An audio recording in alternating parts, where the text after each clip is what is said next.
New swag? Yeah, it looks good. You had Sure. you had that on at the Suns game. I did. I did. I put it on. My buddy was like, marketing opportunity? I was like, always.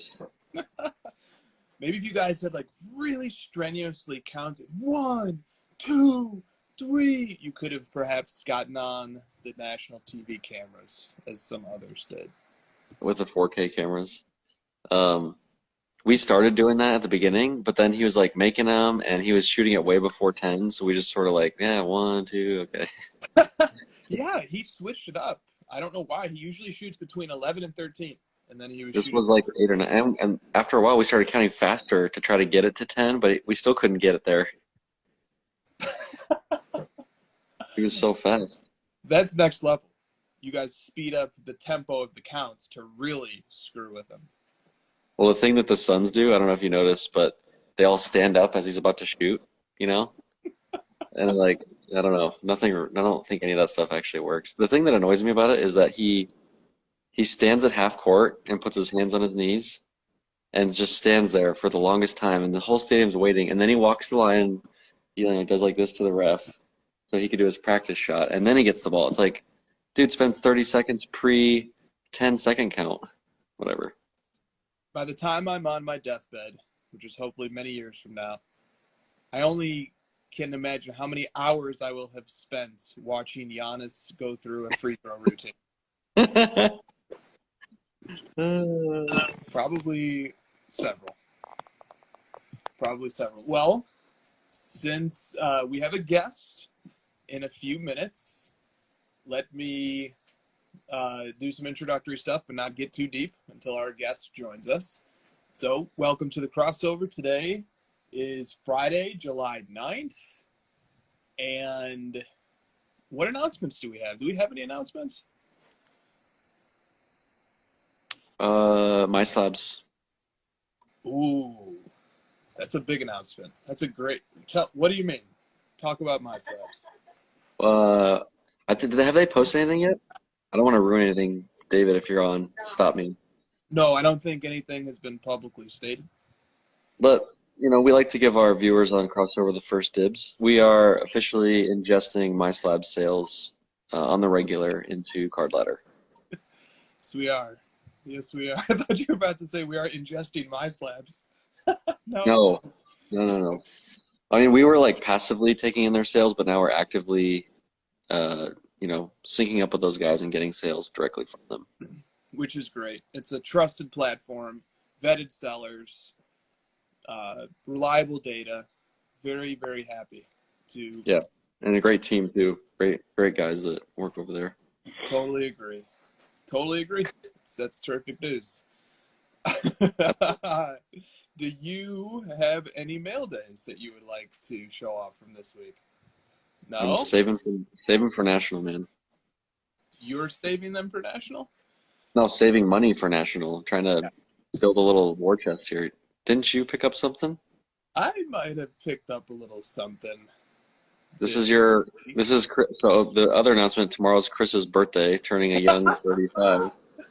Turning a young 35. This is your birthday present to yourself. Let's see it.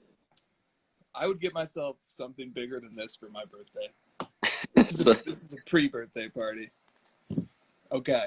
So many know that I have one of these. Actually, many don't know that. I don't know why I set it up that way. I have one of these. A Christian McCaffrey Prism Gold rookie card. And if you're wondering how it's protected, Card Case Pro, Slab Guard. Super duper protected. This week I got another one. I got my second Christian McCaffrey Prism Gold rookie, slab guarded up. Twinsies.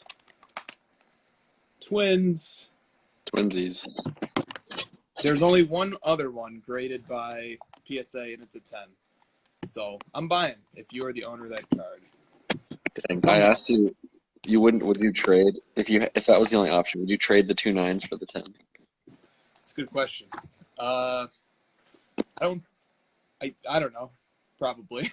Yeah, probably. I would. You know how they're like, oh, it's not about the grade. I'm like, well, it kind of is. I want the 10. Yeah, no, and there's only 110. Pop 110. So, That's a sick card. That's one of my favorite years too. I like the design. yeah, me too. It's nice. It's nice collecting football. I'll say that. And you have two RPAs now, two gold prisms, and the PSA 10 cracked ice. You got it, man. Those are the three. Thank you. I don't know why my camera's foggy. I was trying to like, I'm not sure Have you shifted your Friday night ritual from something liquid to something gaseous? I know it's weird, right? I'm so confused. No, it's just the, just give me your Android jokes. It's fine. All right. Uh, Before we get to our guest, let's warm up, Okay. and let's knock out this topic right now. Big topic on everybody's mind. From CZ Cards, one simple question: Suns and 4. No, no, I don't think so. I mean, obviously watched both games, and I don't think the Bucks were like, they're not getting blown out. They're right there. They're right there at the end of games. They're within 5 or 6 in the fourth quarter, and they made some adjustments, but then the Suns just got hot, and they shot the ball real well. The Suns, I told you this the other night. People are gonna freak out. They remind me kind of like a Warriors team where like the ball is just sort of humming around the court a little bit, and like everyone knows exactly what they're supposed to be doing. Obviously, not as good of shooters as the Warriors, but they just have this sort of. I think of it as like the ball's humming. The ball just it knows where they want to go. And the reason I bring that up is like you can make adjustments, but they're still going to get to their shots eventually. They're just going to kind of wear you out. But if Giannis plays like that and the Suns don't hit 23s, the Bucks probably win. So It's a very, very fair take. Giannis is the only Milwaukee Buck to have a positive plus minus in both games 1 and game 2. So yeah, they could just figure out a way to get him to play at the same level for all 48 minutes. They will fare better. Do you think they played well enough on the road that they should be home favorites in games 3 and 4? I actually haven't looked at the odds yet, but do you think they'll be favored? they are. They're 4-point favorites to open. Oh, that's strong. I do because like these playoff they lost by like 50 or they were down by 50 to the Nets, and then in game 3 they looked a lot. Or no, that was game 4. I guess they really haven't looked. But they like crushed the Hawks in game 2. I would say it's more like when their backs are against the wall, they perform pretty well. I don't know if it's necessarily like the home court, but going home, backs against the wall, they're starting to figure some stuff out. Giannis is looking healthy. I think they're definitely going to come out, pretty wild, and the fans will be going crazy. So Do you think they get both? Do you think they get one, or is it Suns and 4? it's not going to be a sweep, man. I don't think. I'm holding out hope that I can get tickets to Game 5. So I'll say Bucks win Game 3 and Suns eke out Game 4. And at that point, it's all but over. Only a very few 3-1 comebacks in the NBA Finals that I can think of. Really don't think of one. Huh. I'll have to look that one up after. Yes, a great one indeed. That would have been the Cavs Warriors NBA Finals. Was that LeBron? Was anybody good in that series? I don't know. Like someone blocked somebody or something? I don't. What do you think the legacy of this finals is going to be? I'll tell you this, man. Chris Paul is moving up a lot of people's all-time lists rapidly, and I'm still waiting for him to have a bad game. Yeah. It just doesn't seem possible. And he's very. This is a weird comparison, maybe. Maybe the comparison should go the other way, but he reminds me a lot of Kawhi, in that he is able to get to a mid-range jumper with deadly accuracy. It's almost as if when he touches the ball and he wants to get a basket, there's a 60 to 70% chance of him doing it. That's just such a high conversion rate that he's had throughout these playoffs. And Kawhi is another one that could do that as well from these playoffs. But very, very impressed by Chris Paul. Yeah, I hope that's the pessimist in me is going to say like, it was this the finals of the teams that survived injuries. That's that's kind of like the negative viewpoint of it. I mean, having a team that I'm rooting for, the Suns in the finals. I hope that's not the legacy of it, and I hope it is Paul. But I kind of feel like it's going to end up being like, oh, that was the year, that was the weird year the Suns made the finals. Remember that? Yeah, except man, the Suns look really good. The Bucks are a test at pretty much full health, and the Suns have lost Saric to a torn ACL. That's not like changing anything too much, but he was a big role player for them, and he was crucial in Game 6 over the Clippers. So Yeah. the Suns are decimated, and they still are finding ways to play well. They found ways to play well in Game 2. They're deep, they're well rounded. To me, as long as the Suns bring back Chris Paul, and I don't see any reason why they wouldn't, they're going to be up there again next year. It's not a fluke, right? They had the second best record in the league. They have played, they have completely outclassed teams like, even though the Nuggets didn't have their second best player, they completely outclassed them. They swept them. They 4-0'd them. Yeah. I don't think it's a fluke, but it will be an interesting question to see if next year they can get through a fully healthy Lakers or a fully healthy Brooklyn Nets, because those are the two teams I think to worry about. Yeah. Yeah. I mean, as a Suns fan, I really hope they win this year because I just looking at their team, it's going to be hard for them to rattle off a dynasty or something like that. You gotta take them when they come in the NBA. It's tough to win a championship. Yeah. Yeah, it is. And it takes sort of everybody playing well at the right time. Yeah. And that's happening with the Suns right now, man. Whether it's Mikal Bridges, whether it's Jay Crowder, although Crowder had a really bad game 1, whether it's Yeah. Cameron Johnson. I mean, the team, Yeah. man. You got that 8-man rotation that's Mhm. just perfectly suited for a deep playoff run. It's a really easy team to root for as a local fan. Let me put it that way. Like they just, you know, I know a lot of people don't like CP3, but I'm having a lot of fun rooting for him. I think he's great. Booker's like the superstar they can market, kind of. Aiton's like the young guy. They just got a nice mix, and then they got everyone else is like kind of knows their role and hustles really hard. And there's not much to dislike, honestly. I can't really think of a. They don't really have like a weak link where they come in and you're like, ugh, like where a lot of teams kind of shit on a couple players that they have to deal with. Totally. All right. Well, we've got over 100 people in here now, man. Good Suns talk. Congrats to your Suns. Now, do you want to briefly introduce our guest before we bring him in? Yeah, Jesse, if you're ready to go ahead and request. We're gonna bring. Yep, I got his request. So do you want to say anything before we bring him on stage and he can No, bring him on, bring him on. The great Jesse of PWCC. Time to get serious. Yes, it is. We have to pretend to be very stoic on this Friday night. Jesse. What's going on, guys? What's going on, man? How we doing? Good. Do you have the wine as promised? Oh, come on. There we go. There we go. You've seen the show, man. You know how this goes. Chris is the moderator. I'm the one drinking, so now you're joining me tonight. There we go. I love it. Tagging up, teaming up on me, huh? Okay, I got you. We're doing good. Yeah, so we had Ken on last week. I don't know if you caught that. A little bit. We thought it would be interesting to bring someone over from PWCC, and there's been some interesting things happening this week. We thought you and I were texting about it, Jesse, and I thought it would be fun to bring you on. So glad to have you, man. Yeah, appreciate it. So what's up? Well, we'll probably I'll just start hitting you with some questions. So what did you think of the Ken interview? Did you catch the Ken interview? What's your take, from the PWCC perspective, and maybe just kind of your take on the market right now? I didn't watch it much, to be honest with you. Kind of stay in my lane and do my thing.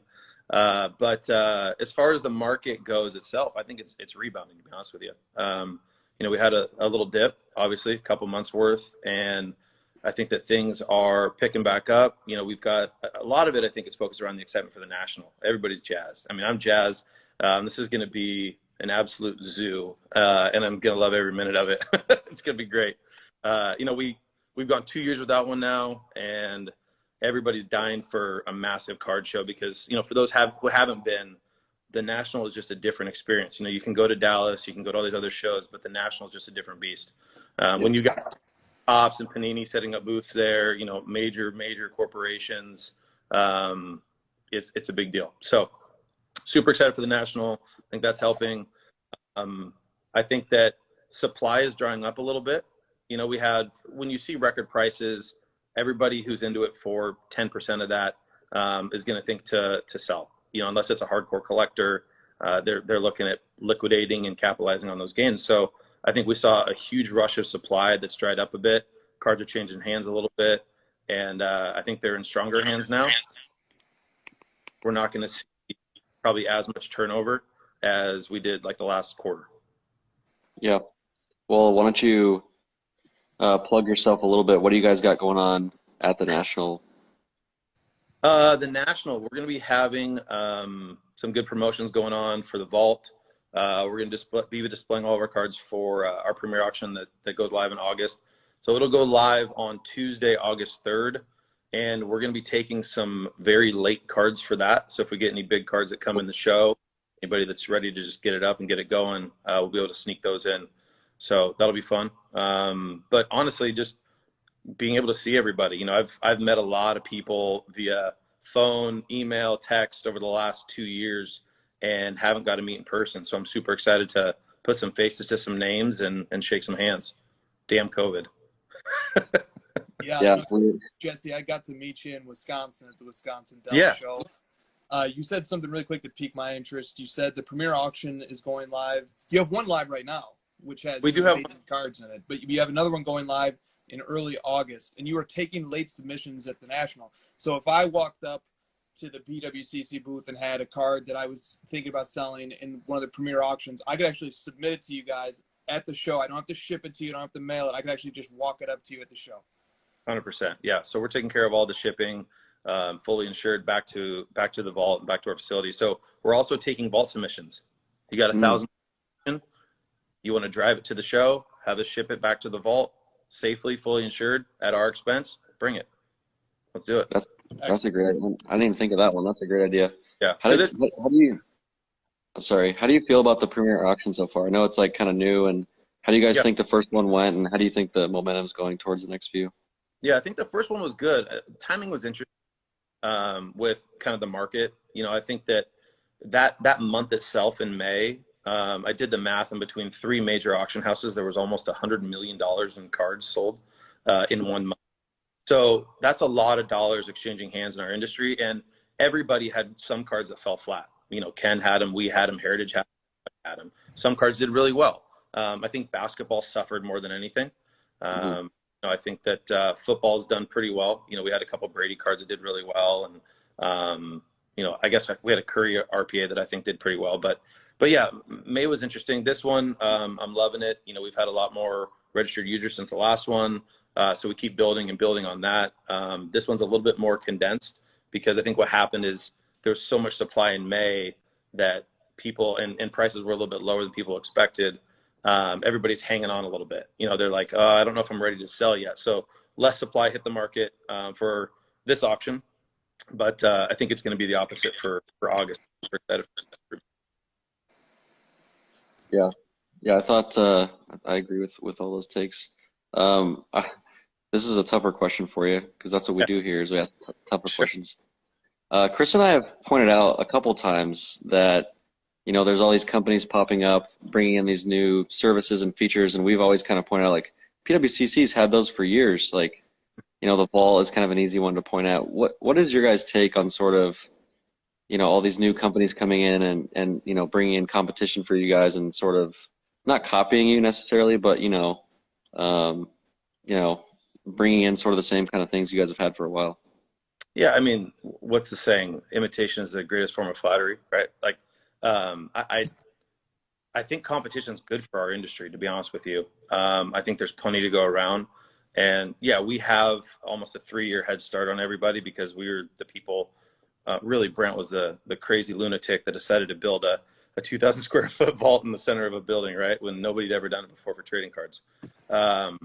So we've got a big head start. We've gone through a lot of operational hurdles the last 2 years to try to get it all figured out. It's not easy. Part of our vault promo that we did in March was to like stress test a lot of that, and some of it failed. It failed, and we learned, and you grow and you get better. And so that's what we're doing. We make mistakes as a company. We're growing like everybody else. We've gone from 23 employees to over 115 now. So, we keep growing and growing, and we're going to go on a massive hiring spree. We're still doing it.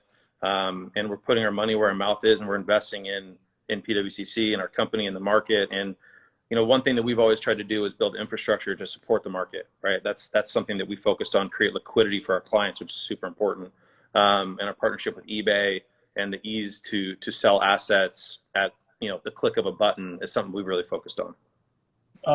Jesse, when you said you stress tested the vaults in March, are you basically saying that you guys had too many submissions to the vaults and it got backlogged? Is that pretty much what happened? We backed up. Yeah. Good problem to have, right? I mean, yes and no, right? Like it's great to have the assets in there, but then you have to deal with the fallout of it if you can't perform. And we admittedly didn't perform well. It was more came in than we anticipated, and we had to deal with it. But since then, we've fixed certain operations. We've increased our bandwidth. We've done other things. So, we have some vault promos going on right now. We're going to have more going on at the National. And if we got the same amount that we had in March now, it'd be no problem. So Can you talk about like taking loans against cards? I feel like that's kind of there's not a lot of people talking about that content, and you guys are one of the very few, if not only, doing that kind of actively and been doing it for a while. Can you just like maybe talk through it? I feel like most people don't even know how it works at all, just in my take on it. Yeah. So if you have assets in the vault, let's just say you have a $100,000 portfolio, and the market value is $100,000. Well, we will lend up to 40% of what we consider market value on those assets. Now, if you have a bunch of vintage cards, then we could probably lend that full 40. There's less risk for us. The guys are retired or dead. If you've got a bunch of Mahomes and Lucas, well, we might be lending 20%, might be lending 15%, right? So we actually have an underwriting process we go through. If you email us and say, hey, I've got $100,000 in the vault, I'm looking to take a loan out on my assets, we send it to our underwriting team. They tell you basically what you're able to lend, just like you would any underwriter for a mortgage, whatever it may be, right? And sometimes, there's a human element involved. Sometimes they're a little conservative based on a past sale they saw that might be spooking them, whatever it may be. It's at our discretion. And people fight for more dollars sometimes, and we have to tell them no, or we agree with them.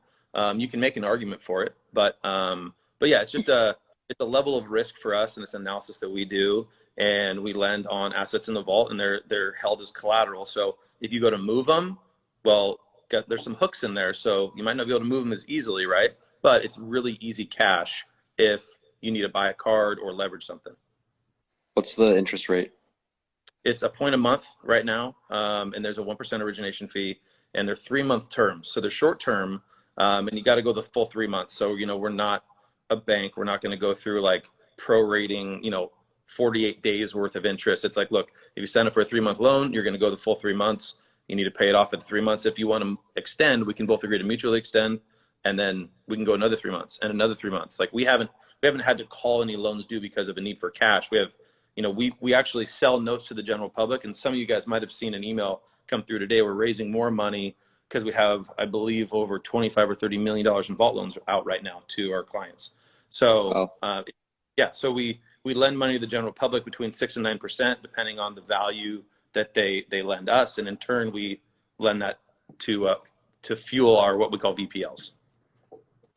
I've always thought that concept was because like one of the hot topics is like fractional right now, and I've always thought the lending was a little bit more like structurally important to the hobby, because we as collectors like to own the whole card, and that's kind of always been our basis. So being able to take like a cash loan against cards you still own and that you guys are holding, to me is it's something really powerful, and I just think that more people should be thinking about it. It's just a great option.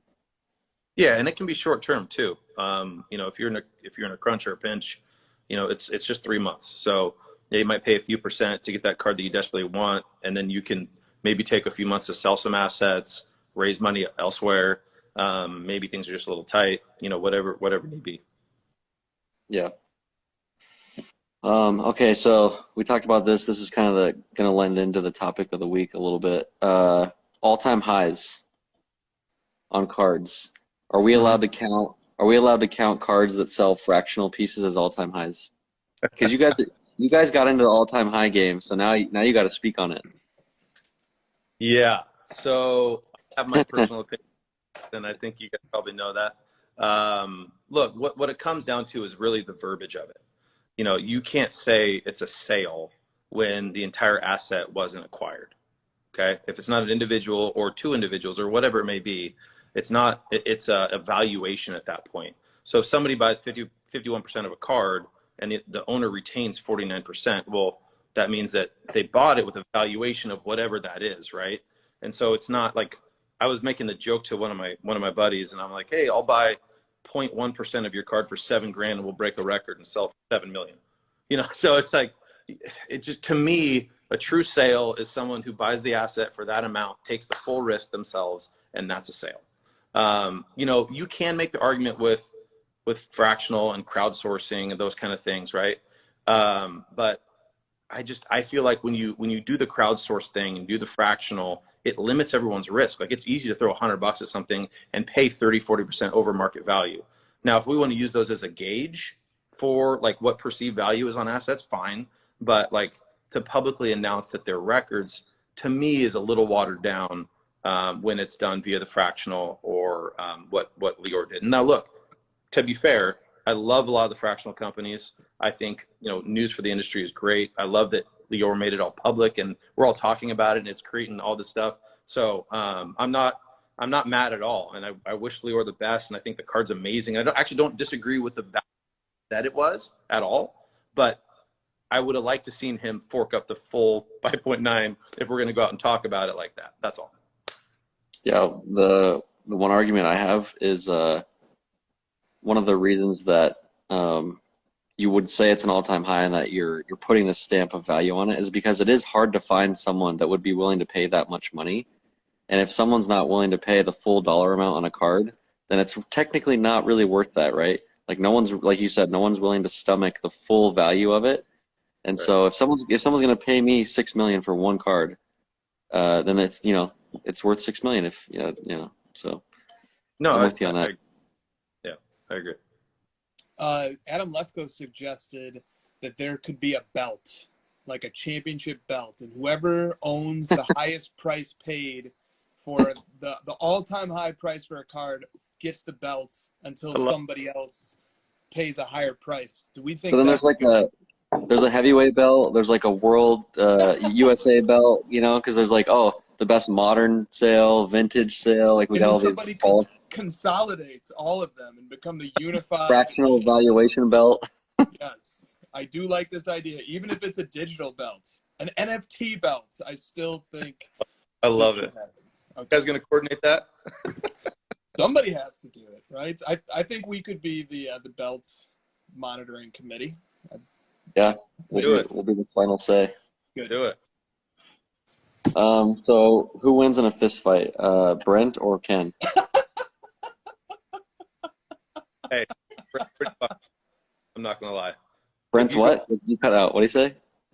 If you go on a basketball court with Brent, the dude's pretty scrappy. You'd be shocked. I promise you. They call him the bald bull because he just puts his head down and just mows people over.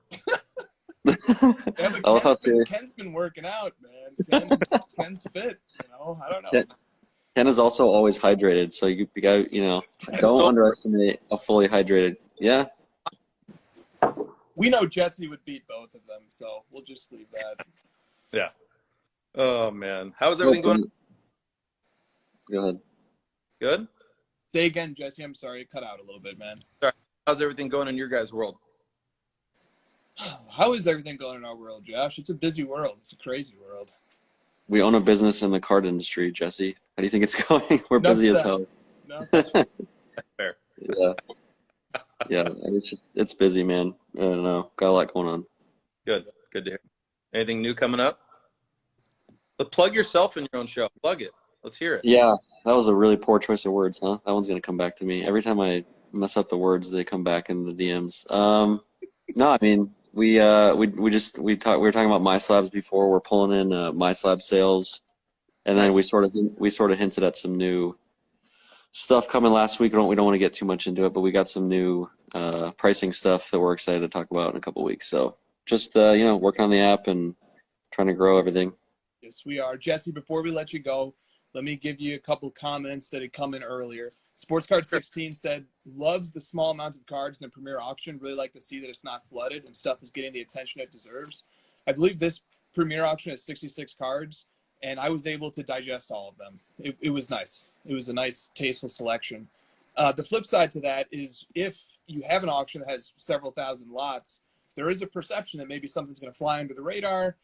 Maybe something. So there's two sides to that coin. But do you want to react to all Sports Card 16, just basically saying he really appreciates the selection and Yeah, the size of it?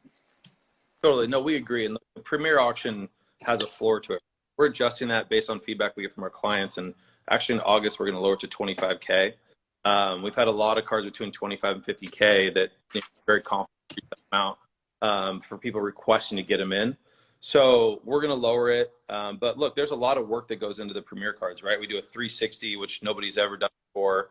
That took, thousands and thousands of dollars and time and energy to figure out how to. So we got that dialed in, and it takes time and energy to do that. We do a custom video for each card, obviously the description. And then, we have a 12-person marketing team now. So we go to bat for all these cards and try to give them the stage.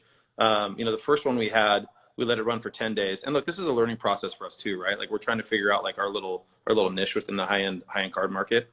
Cause it's a little new to us to focus specifically on these cards and try to really highlight these higher end assets. So we ran it for 10 days. It was 139 cards, I think, our first premier auction.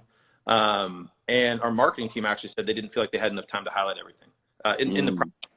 So the second one that we're doing, we're letting it run longer. We're letting it run till the 17th. And it's giving them more time. Plus, there's less cards, so it's going to give them ample time to promote these. But even if we get back to the 150 range or whatever it may be, right? That's still only 150 cards, and that's with the extra days that we're now, giving our marketing team, it's going to be plenty of time for them to market all the cards properly. They've tasked me with, as I'm sure you've seen, shooting some videos and doing those kind of things, and so we're just trying to bring as much value as we can to our clients and highlight the cards as much as we can. Brent's videos are famous for his statement. Not enough to go around. Not enough of these to go around. Yeah, what's your favorite Brentism?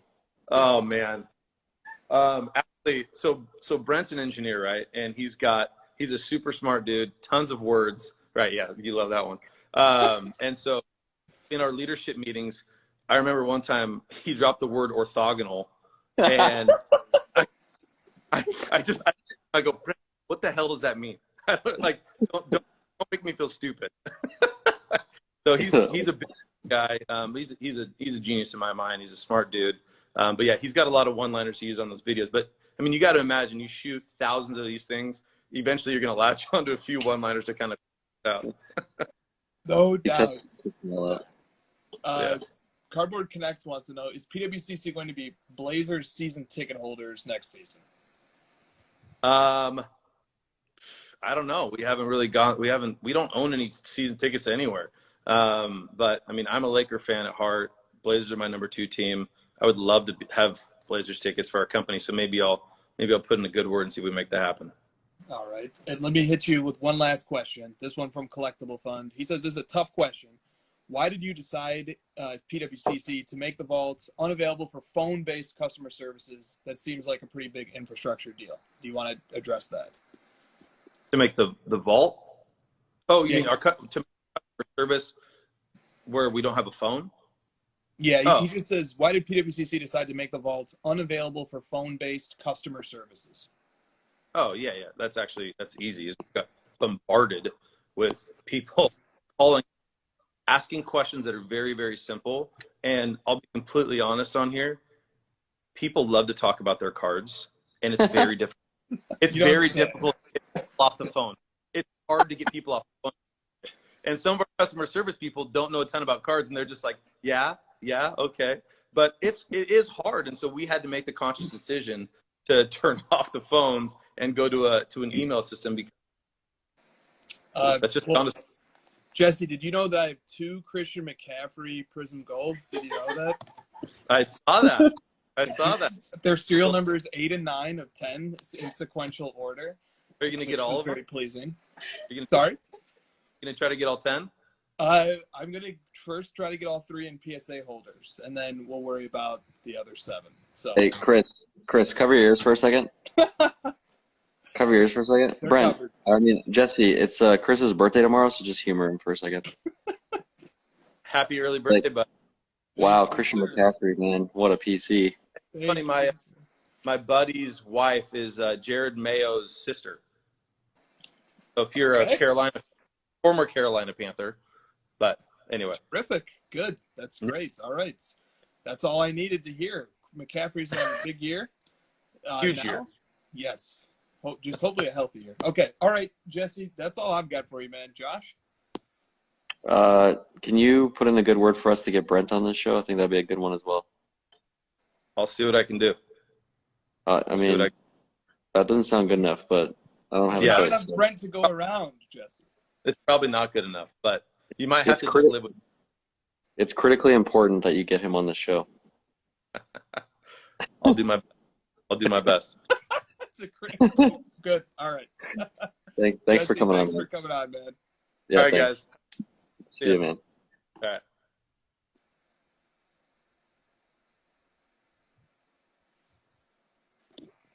Nice. Bringing the people, the best guests, and a mix of fun and tough questions, as well as a hazy Josh.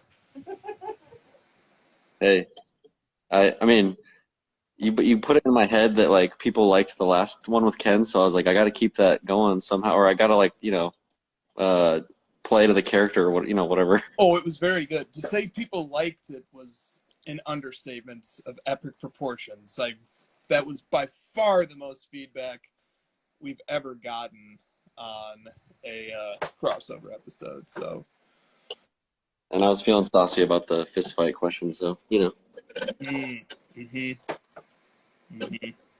see how that actually plays out for me tomorrow.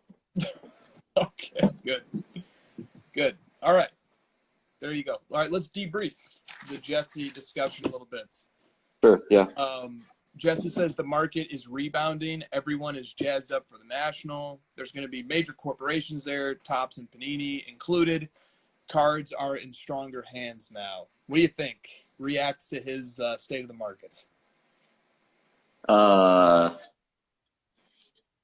Yeah, I guess I agree. I mean, we've talked about it a lot on the show. I think the lower volume would kind of indicate that what he's saying is true. I don't have any reason to believe otherwise. Yeah, I mean, take it with a grain of salt. Those auction houses kind of have to say that things are going well to a certain extent. Jesse's probably still on, and I love you, man. But we as collectors gotta just keep an eye on it ourselves as well. No doubt. All right, something that piqued my interest for sure that actually got a couple of wheels spinning in my head was he talked about at the National, PWCC is going to be doing vault promotions, and they're going to be accepting submissions for August's premier auction. So you could actually go, the premier auction cutoff is now $25K rather than $50K. So if you have a card $25K or above that you'd like to submit for the premier auction in August, you can drop it off in location, which is very convenient. It always makes me very nervous thinking about shipping cards of that value. So even when insured, you just still don't want the headache. That completely takes it away. You're going to be at National already. You can just drop it off in person. That's exciting. And same thing for the vault. You can submit stuff to the vault in person too. What do you think about that? Are you going to take advantage of either of those opportunities in person at the National? I've thought about leaving some stuff in their vault. They've had it for a long time, and I feel confident that they've had enough time to work out the kinks and such. And there's no other way that I would want to do it than to, fly it up to Oregon and take it to myself. So this is a good option for sure. I'm already going to be at the National.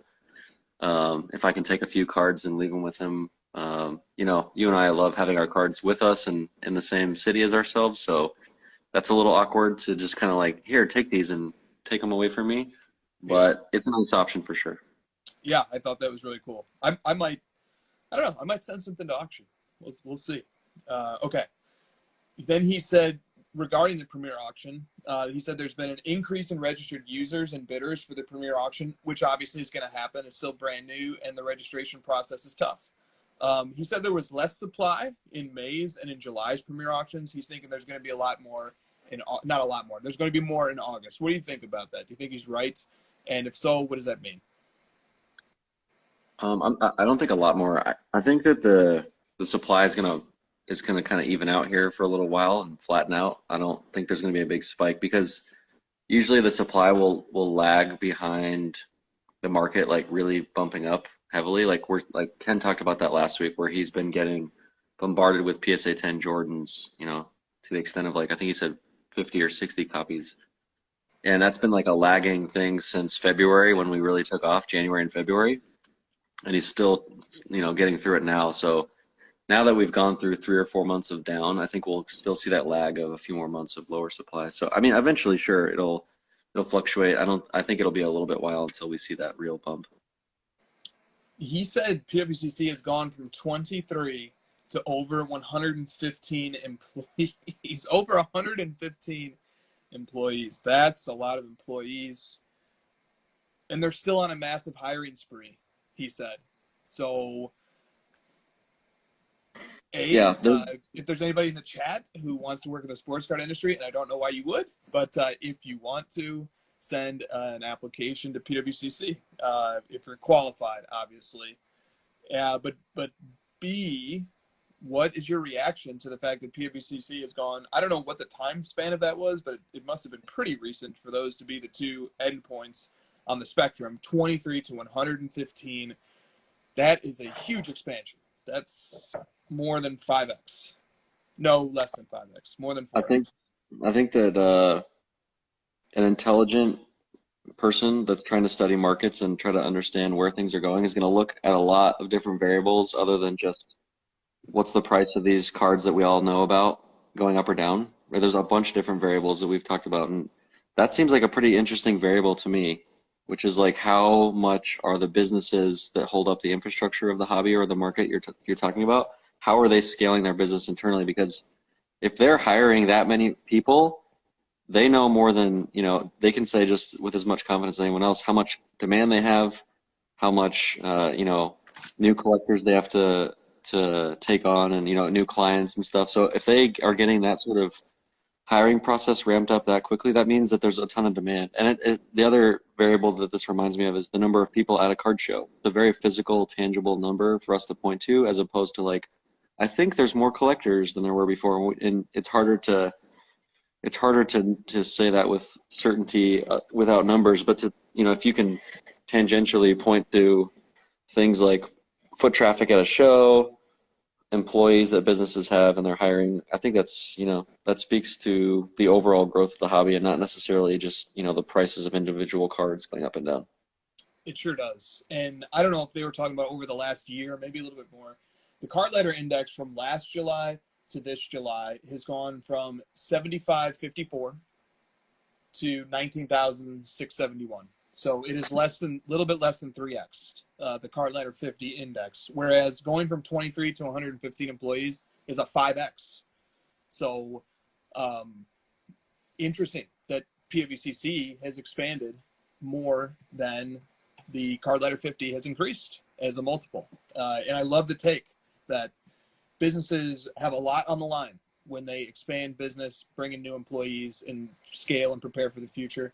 So it's a very insightful metric, and I think that's great. Yeah, the hardest thing to do at a business is to undo hiring someone. if you make a mistake hiring someone, or the market has turned around, and it's really, really hard to, I don't want to say fire people, that's not what I mean, but to, like, go back on the scaling up of a business is really difficult, because you've got human people involved in people's lives and stuff. So if you're going to be, the point I'm making is, like, if you're going to be hiring that many people, you're going to be pretty damn well sure that this is the scale you need to get to. Right on. Last topic of discussion for relating to PWCC and Jesse. He said they have 25 to 30 million in vault loans currently outstanding. What can we infer from that? Uh, well, I mean, I think it's a really great program and people are taking advantage of it. Um, I think it says that PWCC themselves has really great confidence in the market to be able to dole out that kind of money. That's not a, that's a serious amount of real money that they're basically, taking on the risk to say, here's the cash against your card.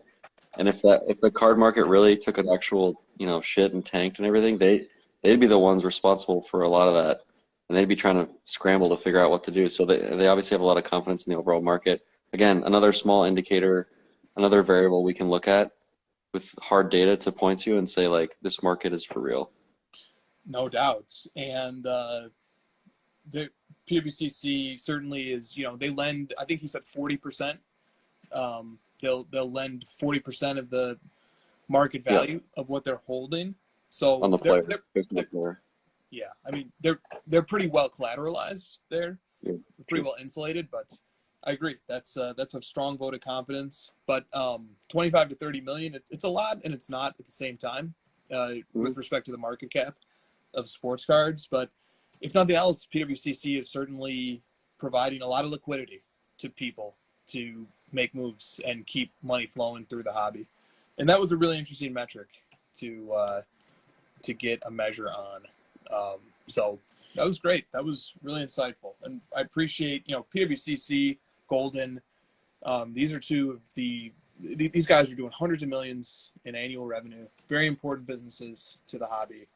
And we got to hear from key players from both on back-to-back weeks. Pretty cool. Yeah, it's great that we have access to these guys. And both of those companies, and Ken and Brent and Jesse, those guys have been in the hobby for a really long time. And so they've seen a lot of stuff. They know the market. They know they know a lot of things that maybe some of these newcomers that have been in it for a year or so don't necessarily know. So it's good to hear from them and kind of get their take on the overall state of things. Yes. All right. Let's get to some questions. Unless you have any other thoughts on our talk with Jesse. I got a good chuckle out of the Brentisms. No, not the Brentisms. He was saying that like people on the phone calls just like want to talk about their cards because it's kind of it's another thing about our hobby that you gotta. It's just a part of it, right? Like we love this stuff so much that like we really want to talk about our own cards. Yeah, no doubt about that. What is Instagram but a platform for showing each other our cards and writing captions about them? Yes. By the way, did you know that I have two of these? I thought that was funny. I was like, please, I really hope he understands the joke. But if he doesn't, it's gonna be weird. Oh, nice. I don't know if he caught the. Can we end this soon, guys? I don't know if he caught the. It's critically important you get Brent on the show. I don't know if he got that. I didn't catch it at first. I got it 2 seconds later. Very, very good. Critical investment piece. Critically important. Very important. Critically important. All right. Very important. That's great. Not enough of these to go around. Okay. Let's get to some questions. Yeah. This one from Stacking Slabs. The great Brett, who had us on his show not long ago, has a weekly newsletter called The Weekly Rip and should be followed and listened to. He asks, one card in the card ladder 50 that has done remarkably well over the past 2 years is a 1981 Topps Joe Montana PSA 10. Population 109. The last sale of this card was June 28th for $48 grand. It is up $28 grand over the year. This card and vintage football in general do not get a lot of notoriety when compared to vintage baseball and vintage basketball. Hobby perception is everything, and it starts and stops at Brady for football, which is true at some level, but it leads to opportunity in other areas. The desire to own the best grade of a classic card, I think, withstands the test of time. It's hard to imagine many more 81 raw Montanas becoming PSA 10s. Montana is only one of several case studies. As football continues to earn more attention, what are your thoughts on the future and opportunity in vintage football? And while you gather those thoughts, I will pull up the graph for this particular card. There's a big discussion around, like content creators being able to move markets on things, and Brett's alluding to the fact that like that card really never has gotten the notoriety from any content creator or platform or people pushing that card. So there's definitely a few cards out there, this being one, where it's always been seen as like a good investment from like the purest hobbyist collectors for a really long time, and they just sort of quietly maintain ownership of those cards and reinvest and try to acquire things like that. So there's definitely a lot of cards out there where it doesn't need the attention. It's just sort of known, like, and it's just like a consistent thing you can always go to. That one, like the Russell rookie, like the Wilt Chamberlain, those may not get talked about a lot, but those cards are always going to be there, and they're always going to be super important to the hobby. Yes, they are. Someone asked for this. Oh, someone asked for this. It's smaller than the fucking actual. That card peaked at like 90-something thousand, didn't it? Though It did. on the real? Highest price, 85.2 in January of 2021. I'm gonna guess that was that massive golden auction, and it was. Yeah, highest price, January 31st, 2021. An auction with golden. It's since is sold on eBay, Memory Lane, Mile High, Golden, Heritage, PWCC. So they've been coming out. So over the last year, 20 of there's been 20 sales. 20 sales for a Pop 109 card. And yeah, current value is $48K based on that sale from about a week and a half ago. And there are two on eBay. One for $150K and the other for $275K OBO. So no one's scrambling to sell theirs at $50K, at least not on eBay. And then, regards to the question about football, this card's a good example of the point I want to make, which is that if you're getting excited about a new market potentially growing and you can kind of sense that it's happening, I would still try to look back and try to figure out like the fundamentals of what made that specific niche of the market excitable in the first place. And to me, it's like you just gotta kind of focus in on the very specific players and sets and cards that are iconic and have that sort of long-staying thing. Because when someone gets excited and a bunch of people flood into a new niche, they're just going to kind of buy whatever they can potentially get their hands on.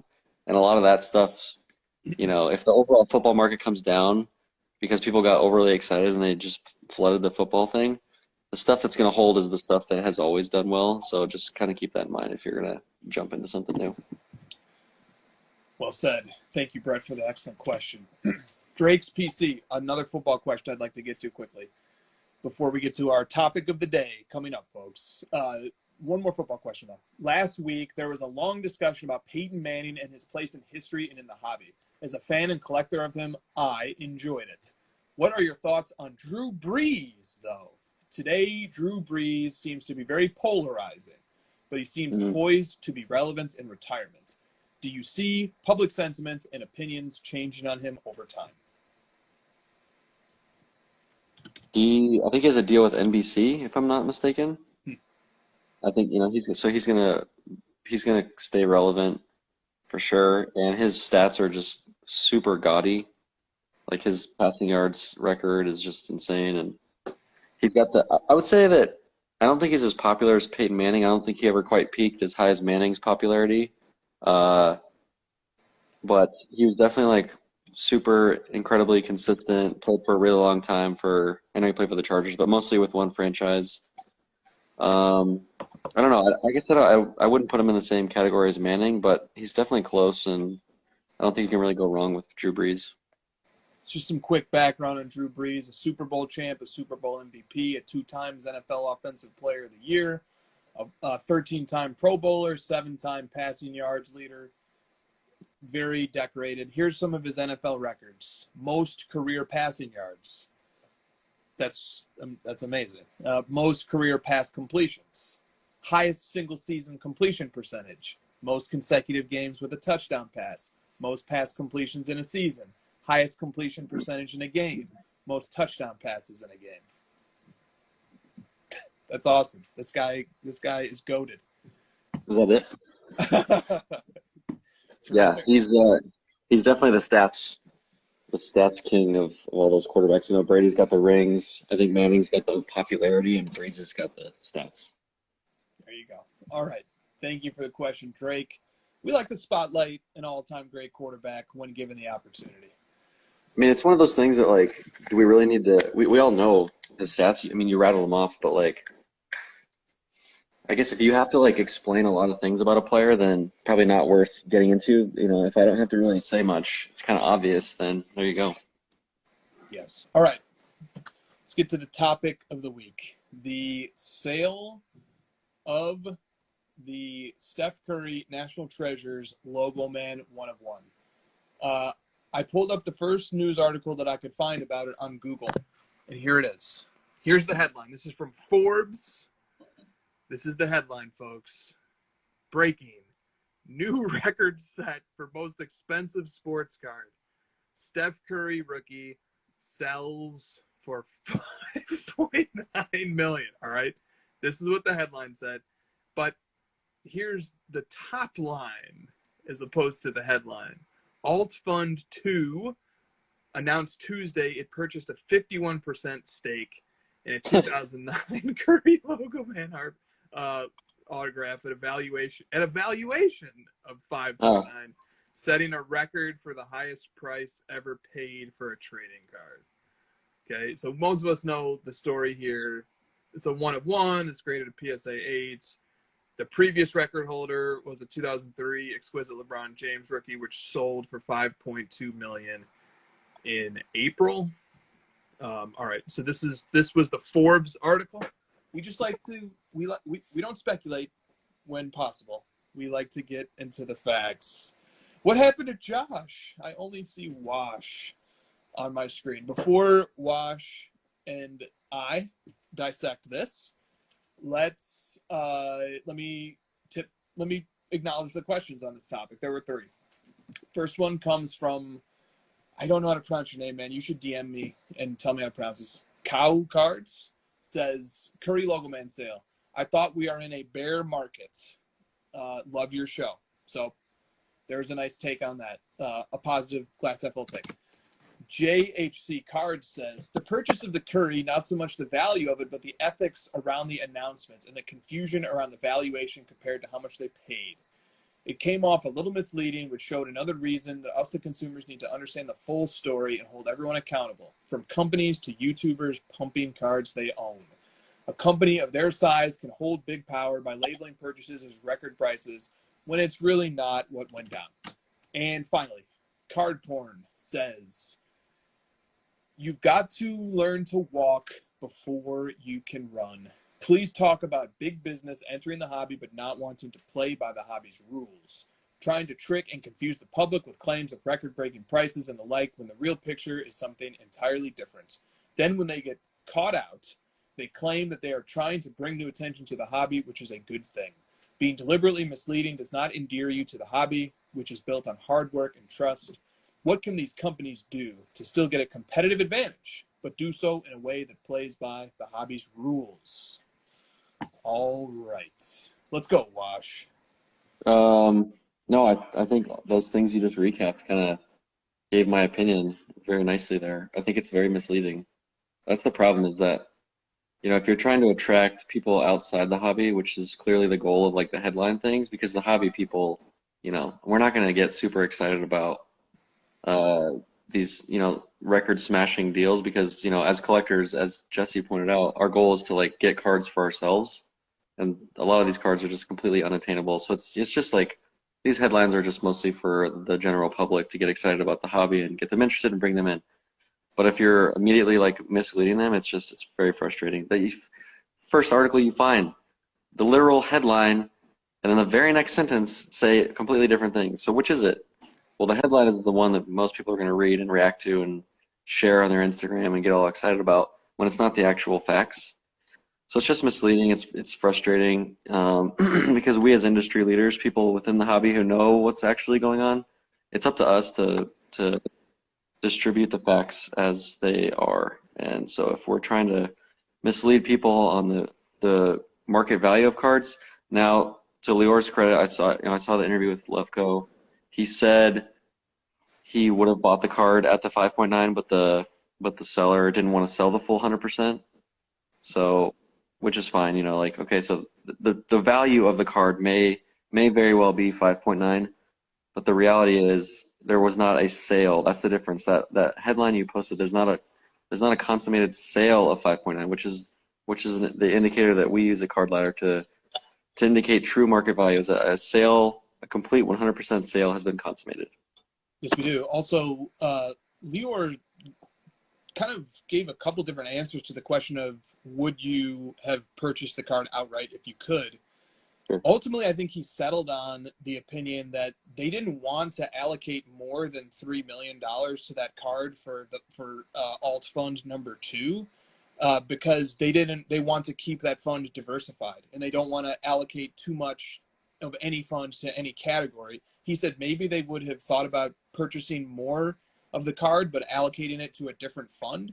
But to me, it sounded like $3 million was the most that they wanted to allocate to that Steph Curry card for that particular fund. So I wasn't really clear on if they had in fact said we will give you $6 million for this card, or if it was more along the lines of we agree with you that it's worth $6 million. We'd like to have the controlling interest, but we only want to allocate a little more than $3 million to this card. Just making that distinction.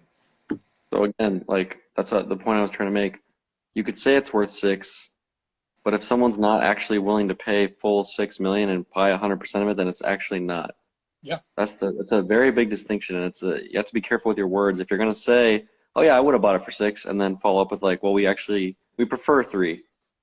Okay, so it's not worth 6 because you didn't buy it for 6. I agree with that. So just to be clear, would this card be worthy of the world record belt, of any belt? So it's not the most expensive card. For sure, there are other cards that are more valuable. Other LeBron rookies, to be sure, they're more valuable, like either of his Ultimate One-of-Ones. The Mantle PSP. Definitely. And also, this is not the most money ever paid for a card. Rob Go disclosed that he paid $5.2 million. The deal that involved Shine and the buyer, I can't remember his name, for the Luca Logo Man was around in the $4 million ballpark. So this is not the most expensive card, nor is it the most ever paid for a card. So no belts. No belts for this transaction. Maybe belts for the most expensive Steph Curry card. Most ever paid for a Steph Curry card. We can give it that.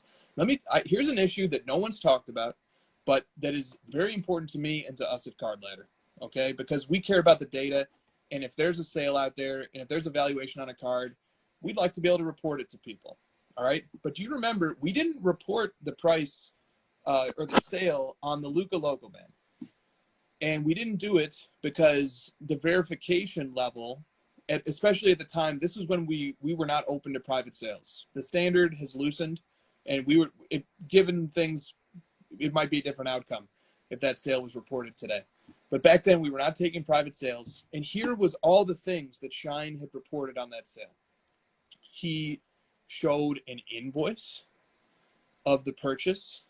He showed a canceled check. He named the buyer.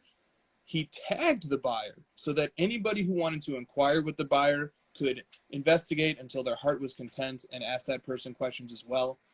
He displayed pictures of the setting and the scenery of the consummation of the deal, and he disclosed that he had a business partnership as well with the buyer. All right. So that was the standard of transparency at the time of that deal that he put forth to the public. And we, as a public, rightfully so, were very skeptical. It was an enormous amount of money to be paid for a third-year player, point blank. So we were very skeptical of that. We said, even though there's all this level of transparency and verification there, we're still hesitant. This is great. This is a private sale. It is what it is, but we're not going to treat it as more or less than what it is. It's a private sale. When Rob Go had his Mickey Mantle deal, and the seller's name was not published, but it was brokered by a third party. Rob publicized the sale, and then he did the tour and the circuit. All right, now we get to this Curry Logo Man sale. And what level of verification do we have? Put aside the valuation question, okay? Because all of the complexity and the confusion surrounding the public relations move has completely buried a very important part of this topic, which is how do we even know what level of verification do we have that certifies that this sale even happened at the price described? Normally, don't we want that? Don't we want to see receipts? Isn't that normally our standard? We need to see, we want to know who the buyer is. We want to know who the broker was. We want to see the receipts, and we want the transparency. And we have completely ignored that. And we've completely avoided that part of this discussion because we're focused on the valuation part.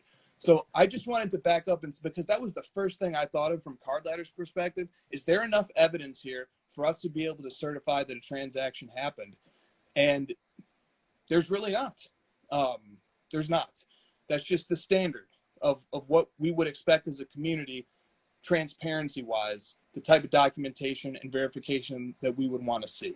So I just want to back up. I don't know if you have any reactions to that, but I just want to back up and get to that part first.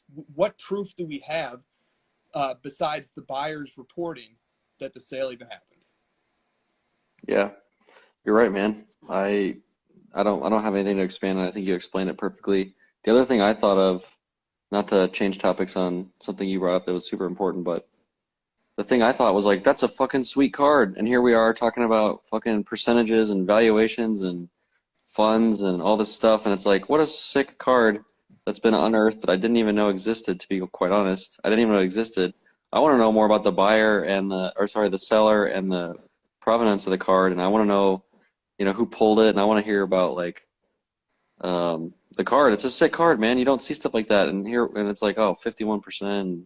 It's in a fund, and it's basically lost in the ether now. No doubts. No doubts. So that's a great part of this too that is overlooked, is the fact that one of the most important basketball cards, and it's surrounded in this controversy now, but at the end of the day, when the dust settles, one of the most important basketball cards of one of modern basketball's most important players has surfaced, and we all got to see it.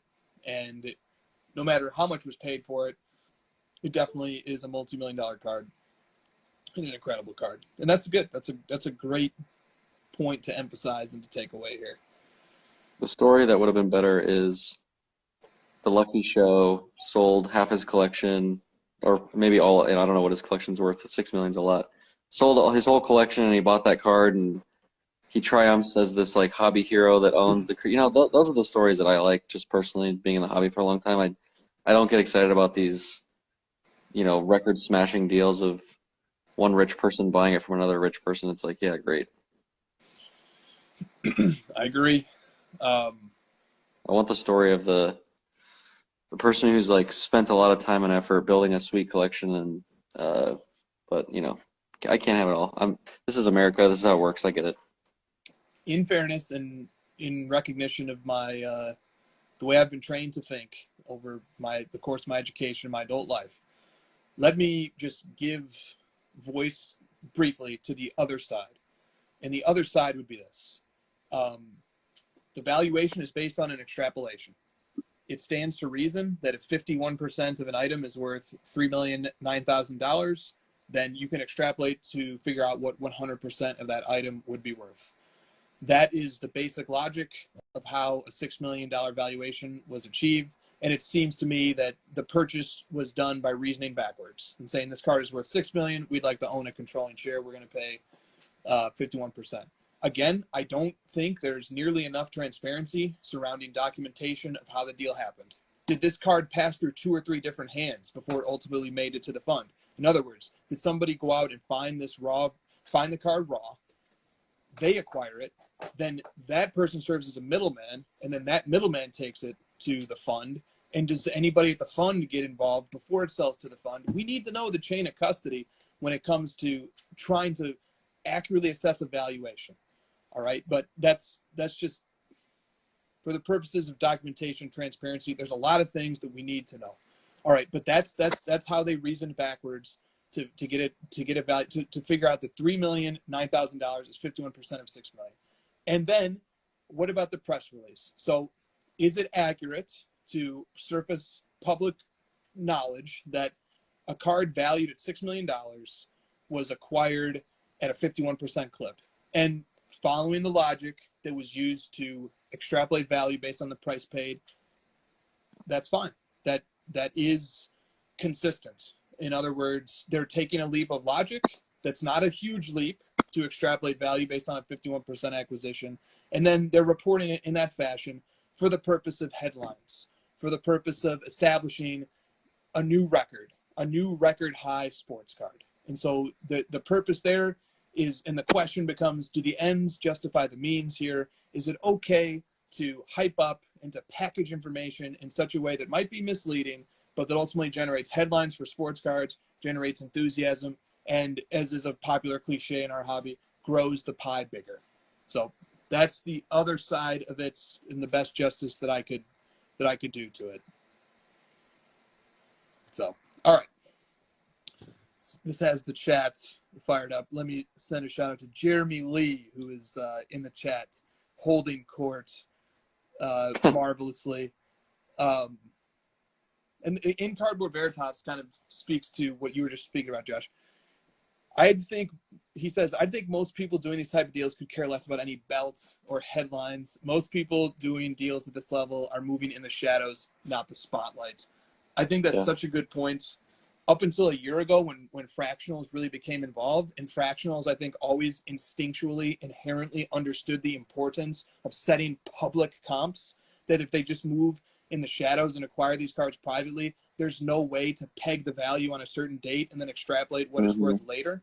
So I think especially the creation of funds and fractionals made it very important that transactions happen in a public setting. I think that's why we saw a lot of big cards run through auction houses, a few auction houses in particular, in order to set public comps that then can be used as benchmarks for extrapolating value going into the future. So I think funds and fractional companies are one of the driving forces behind sales that once would have been private, now becoming public.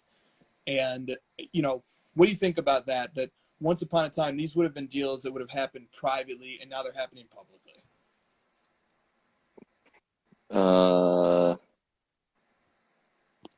Yeah, they're happening. I mean, my only thought is just that it's happening more publicly because people really want to push the narrative that sports cards are super expensive, and the market's moving and everyone's getting rich, and whatever. It doesn't excite me as much.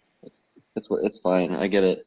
I understand that some of these things are important, and a lot of people that we're friends with and close with in the hobby, it's important to them. So I understand it. Like I'm not just the get off my lawn guy. I totally get it. Just from my perspective, it doesn't interest me. So I don't want to say anything I'm gonna regret. Gotcha. All right. Anything else that we want to say on this sale? I think we've pretty much covered it here. Yeah, I'm tired of talking about Let's funds and valuations. This is our Friday night. We're the one time where we don't have to think about valuations and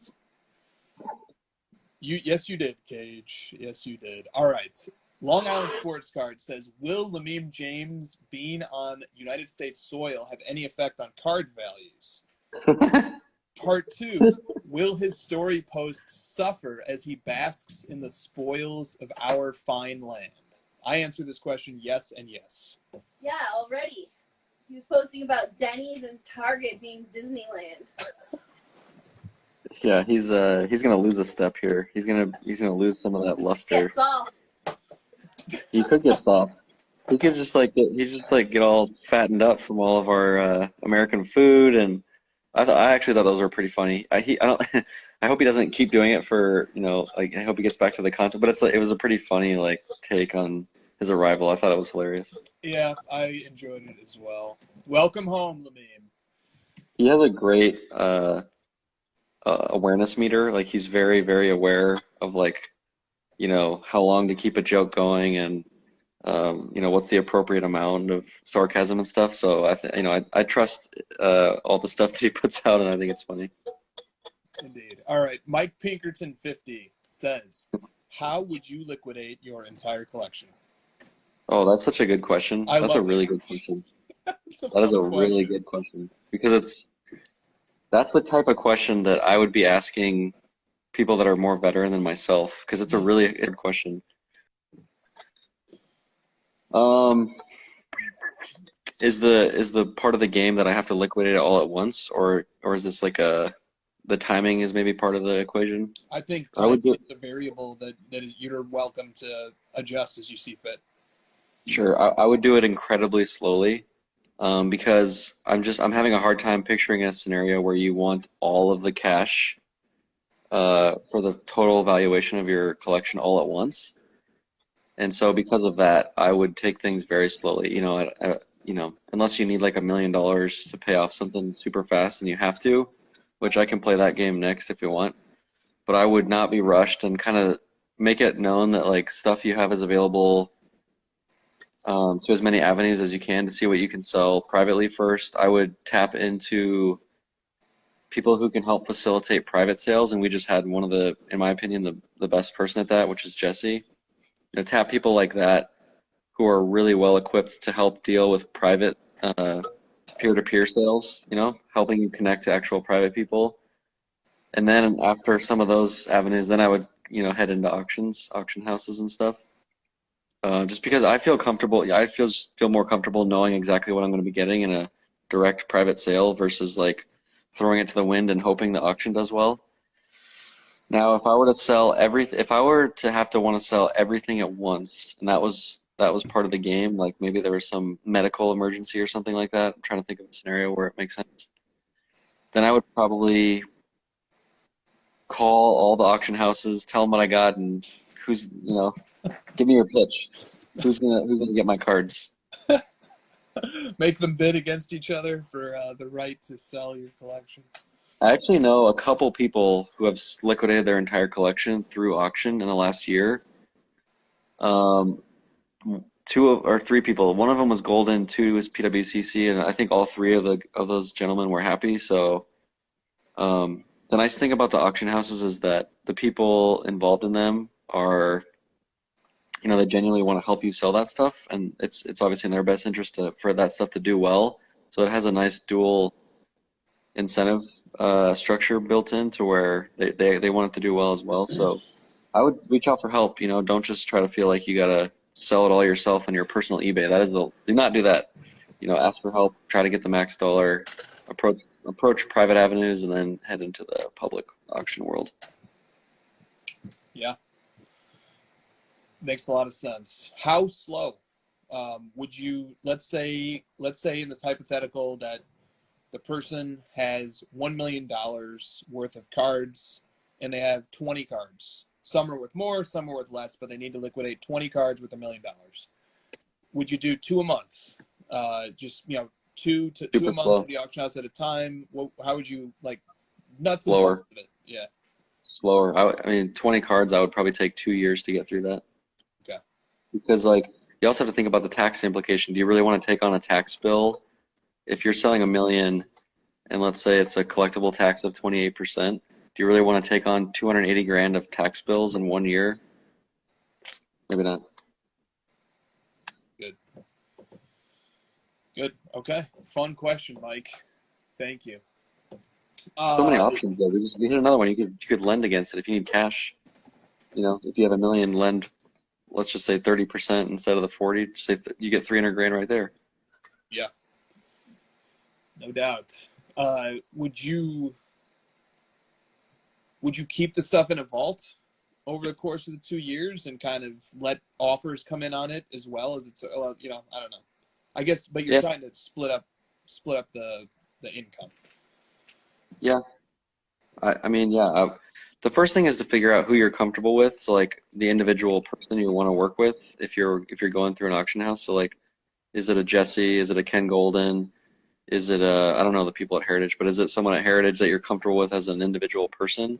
Maybe figure that part of it out first and then talk with them through the options that you're describing of like if I was working with Jesse and he suggested to me, hey, send it all to the vault, that's going to be your best option. We'll start there and kind of work our way through it after that. All right, good. Drake's PC says, if sports cards help us feel connected to a player, then why, generally speaking, are numbered on-card autos and game-worn patches not as desired as refractors and prisms? Um, I I think that's when I first got back into the hobby, it was the opposite, and I like the refractor stuff, and the game used autograph stuff was more valuable, and I was confused by that. So it's funny to hear the reverse.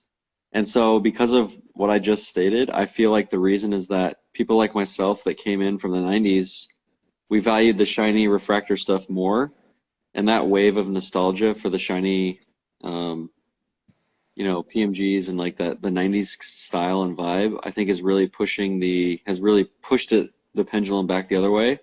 And so much so that I do feel that now that based on like the infrastructure of how cards were when I first got in 2016, where the value is more so on the autograph and jersey stuff, I feel like that stuff could be, a decent play if you're looking to capture the next wave of nostalgia. Yeah, so the premise of this question, or the assumption of this question, is that an autograph or memorabilia card provides a stronger connection to a player than a non-memorabilia card. And I can understand and appreciate that point of view. But here's the other point of view.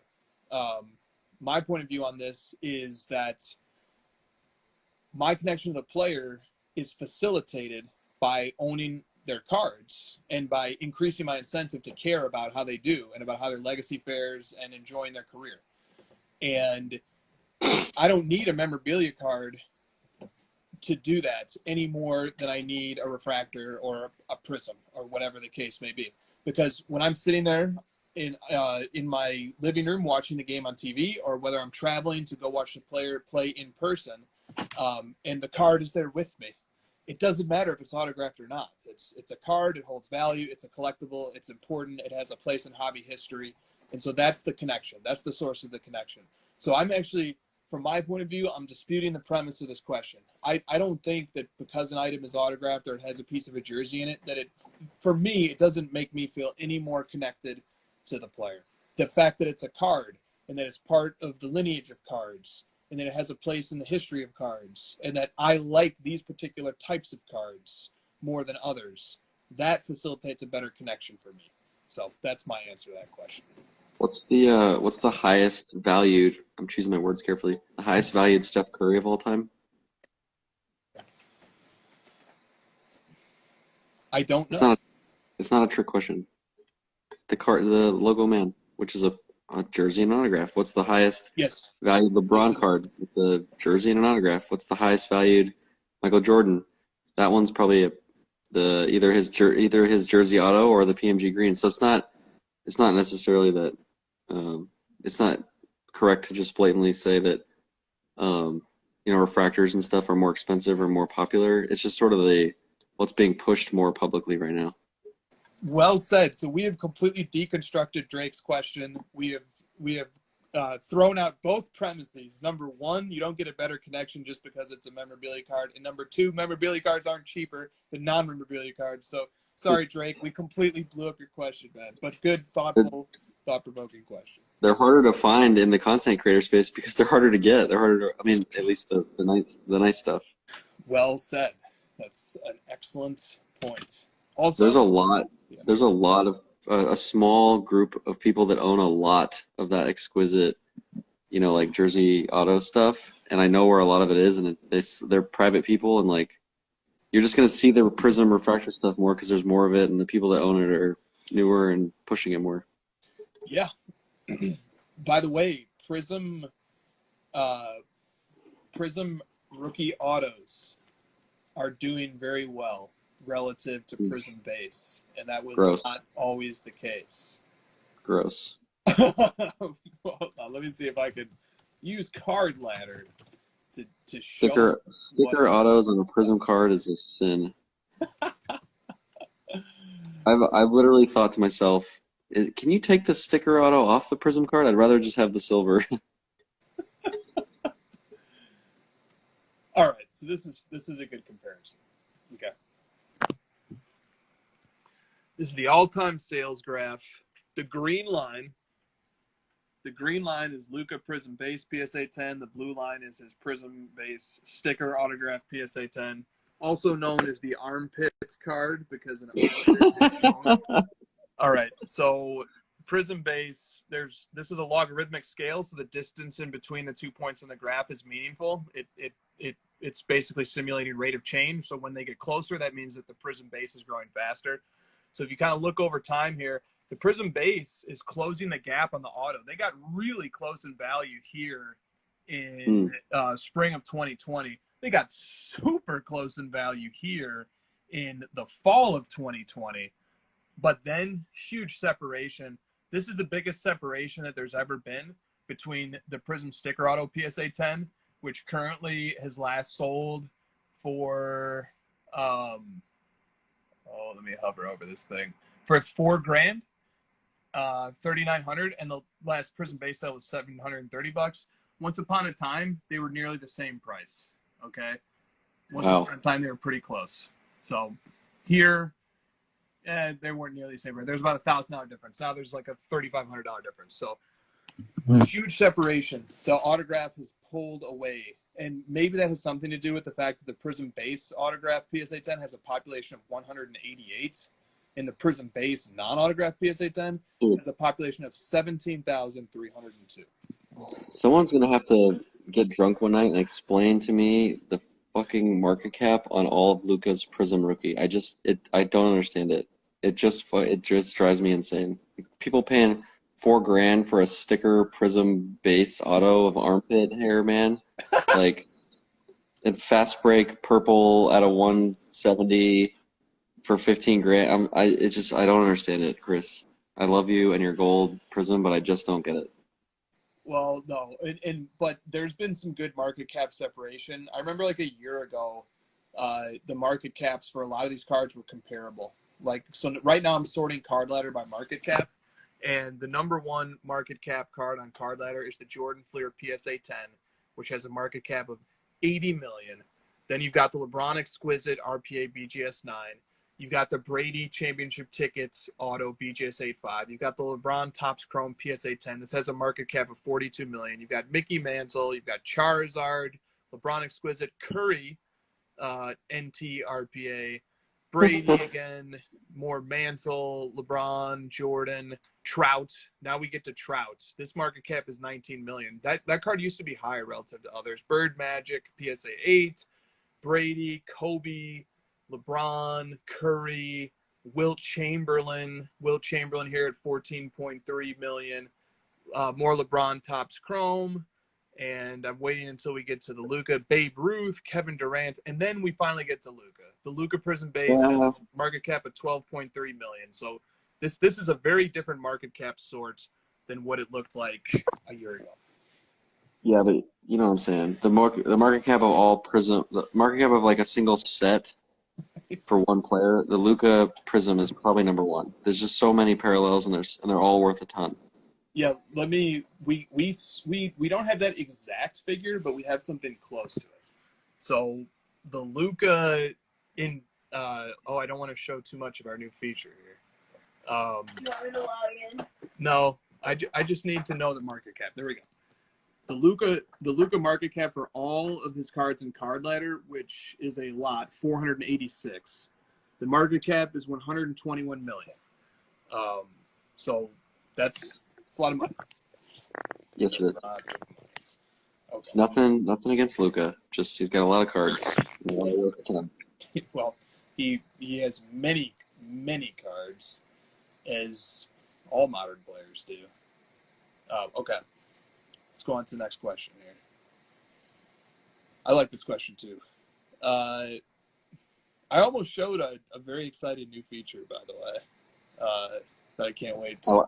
I like the little hint you dropped. I mean, it's good. It's just the right amount. I want to talk about it, but it's just not quite time yet. All right.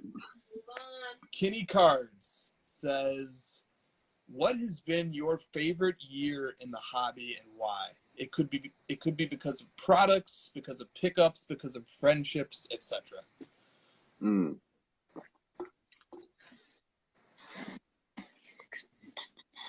2020. Wow, that was a crazy year. 2020, man. Man, such a cliche answer. What? Actually, I'm I don't think that's a cliche answer. Well, I said it because of Card Ladder and, all the stuff you and I have done. It's been fun and stuff. I'm going to say 2016 when I first got in because it's like the mystery of it all and sort of like the discovery phase and trying to get caught up on all the different markets and trying to find stuff. That was fun. You're never going to be able to get that back, but 2020, such an easy answer because, it's when things really got exciting for all of us and we started Card Ladder. So one of those two. 2020 was a great year. It was the year of Card Ladder. It was a great year for us. 2021 has been a great year for us as well. A year of much hard work. Both years of much hard work, much uncertainty. What's going on with this pandemic? What's going on with the card markets? But ultimately, a year of great reward, a year of great harvest, we might say. So 2020, 2021. Both were great years, but I agree with Josh. My favorite year has to be my first year from strictly the sports card point of view. If you're talking about friendships, day-to-day enjoyments, 2020 and 2021. And then when we get to 2022, 2022 will be the best year just because our networks grow. We meet more new people. We get more new cards into our collections. New cards come out. We advance. We evolve. Things just progressively get better. The deeper you get into the hobby, the more you learn, the more you grow. But 2016, I have to say, from the pure, looking at cardboard and measuring my dopamine levels, 2016 has to be the answer because I was never in a bigger cardboard bliss. And it's the dragon that I'll always be chasing years from now. It's the dragon I'll be chasing is that feeling that I had when I first rediscovered my old collection. And I spread the whole old collection out across the floor, and I piled them up, and I went on these crazy runs to Walmart to get penny sleeves and top loaders, and I organized the whole thing. I found my old Beckett's, and I discovered eBay, and I was looking everything up, and it was so euphoric. I mean, it was really just all I did for 2 weeks. It was just crazy. I just went completely underground, and I'll always be trying to get that feeling back. And the other feeling back of the summer of 2016, which was winning my first auction of a significant card. Those are two feelings of excitement and enjoyment that I'm always trying to recapture as time moves on. That's the right answer. You win. All right. Say Hey Cards says, pick one, eBay or Golden. You can only buy from one for the rest of your life. Oh. Oh my God. Fuck. That's a tough one, right? Isn't that a tough question? Well, I'm a man of very specific, unique, rare tastes. And I feel like I'm gonna see more cards on Golden that I'm interested in collecting as a rare collector. So I think that's what I'll say. It's tough because eBay is always there and it's consistent, and whenever I discover a new niche or a new thing I want to go after, I can immediately go to eBay and just start searching. I can find stuff. And Golden, you gotta kind of build up to it, and it takes the process a little bit longer. But I really like those grails. I really like the big ones, so I'll say Golden, I guess. I'll take eBay. And then when Josh needs to buy stuff from eBay, he does it through me. When I got to buy stuff on Golden, I do it through Josh. KPB card says, what if Golden starts G-Bay? That's good. That's a good one. Also, eBay's great in its own. Rare cards show up on eBay, too. I've 100%. Yeah. I've found a lot of rare stuff on eBay as well. So eBay or G-Bay, it's a compliment to both that it's such a difficult question, and both are great platforms. But I don't know. Great question. There's upside and downside to both answers there. So, all right. Cards and Candy writes in with a statement, a declaration. My sports cards are more valuable than my bank account, and I love it. Wink emoji. Sorry, what was it?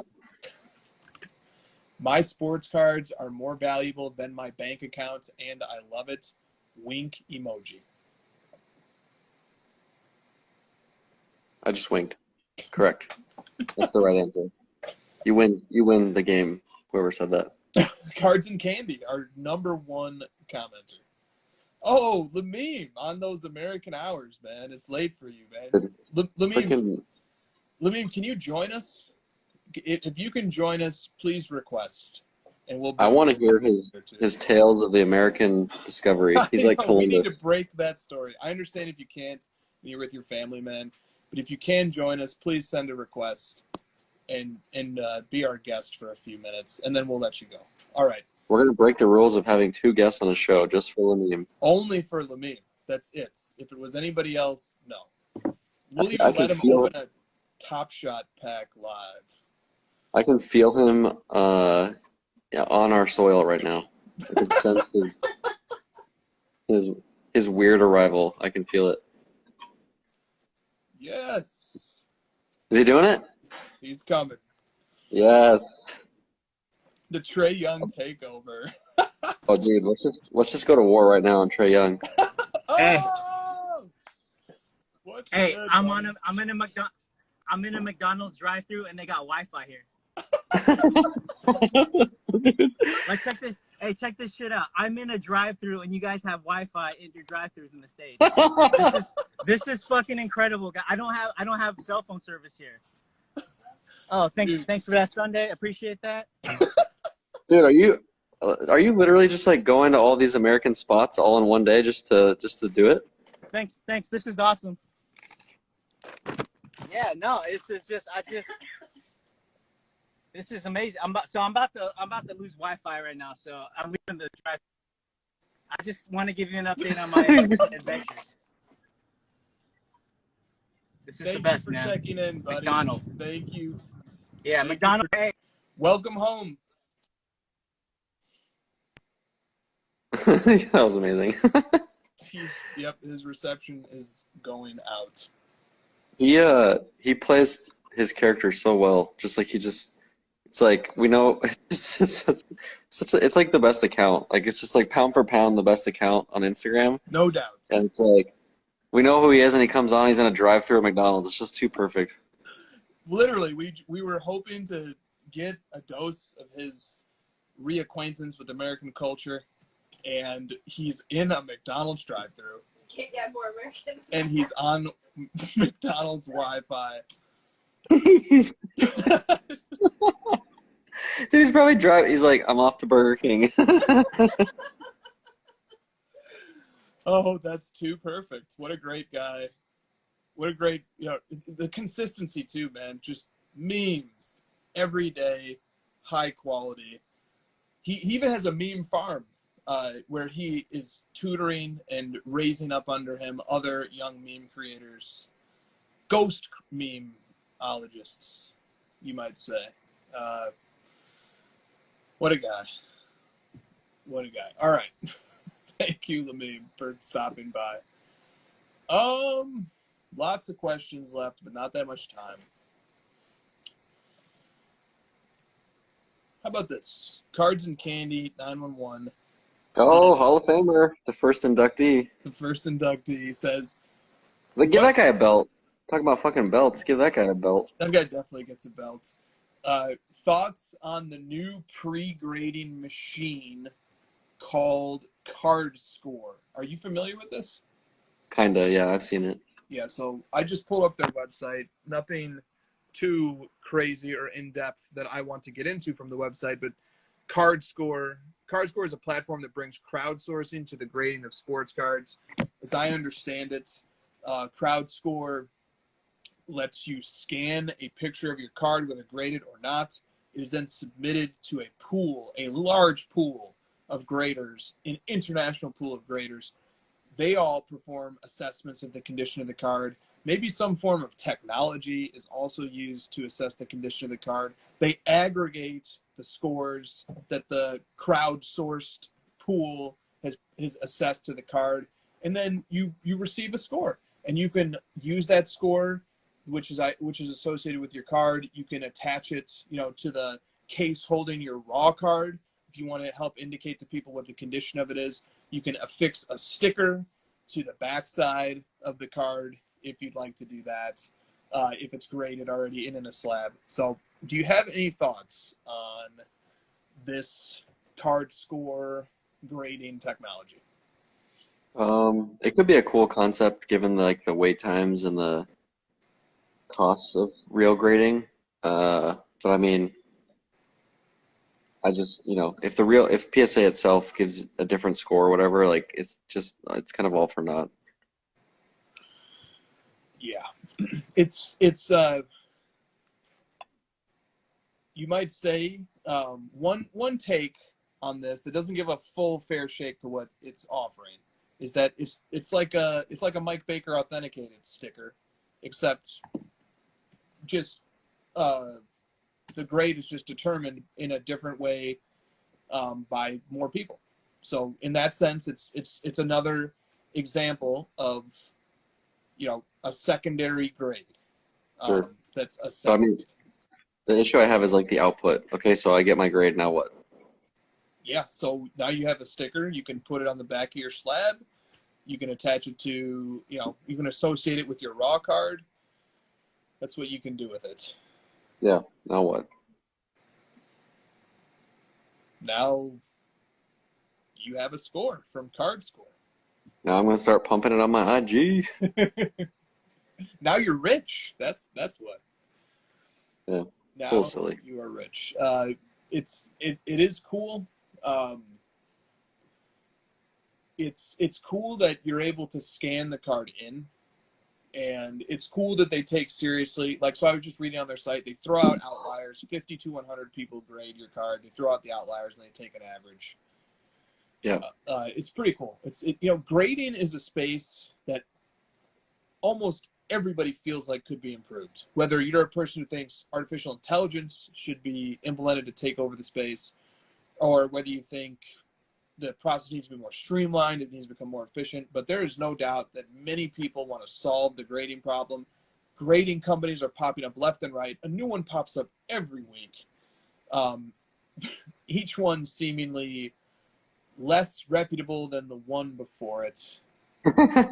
I also can't believe, if I'm just being totally candid in this late hour, why can't anybody make a beautiful slab? Why are the best slabs on the market ones that were invented 30 years ago or 20 years ago? You don't like color-coded slabs? Personally, I do not. I think the attention should be on the card. It should not be on the lid.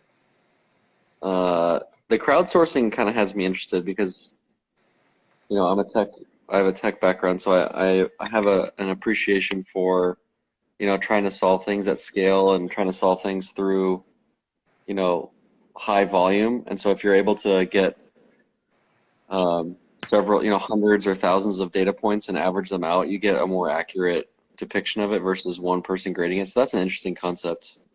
So I'll give credit to that thought. It sure is. I agree. The downside is that how well can you really grade a card if you're only looking at a scan of it? Sure. Well, how well can 1,000 people grade a card if they're only looking at a scan of it? Yeah, I agree. Like, the fact that it's crowdsourced doesn't solve the problem that having the card in hand is easier to grade it, I think. But it's a very cool concept. People continually take innovative approaches to address the issues of grading. It's an interesting space right now. Grading is very, very interesting. But one thinks, and this is like a public issue problem, a classic public issue or a public funding problem, is that we're having like lots of pockets of people put $1 million into starting their new grading company, or $5 million into this grading company, or 1 million over here, 1 million over here. And it just adds up to, whereas if we had just aggregated those funds and invested them in one solution, one central solution, we'd probably get a better outcome. But maybe not. Maybe not. It just feels like the barrier to entry to doing proper grading is very high. I told you not to use the word fund again tonight. You're lucky to... well, it's your birthday right now, actually, you fucker. Yes, it is. Happy birthday. 35. Thank you, sir. How come Chris is always on top? Because I host the show, sir. Was I the first one to wish you an official happy birthday on your actual birthday? No? Christina says no. What do you mean no? Did you I text said it to me? happy birthday before you went live. And technically it was 12 o'clock on the East Coast. Not. Not locally. That means you have to get me something really, really nice now, because you were late. Order that man a pizza. Today. Order that pizza, yeah. Order that man a pizza. Oh, the chat with the birthday wishes. Thank you all. Yeah, you suckers are all after me, so enjoy it. That's right. Josh was first.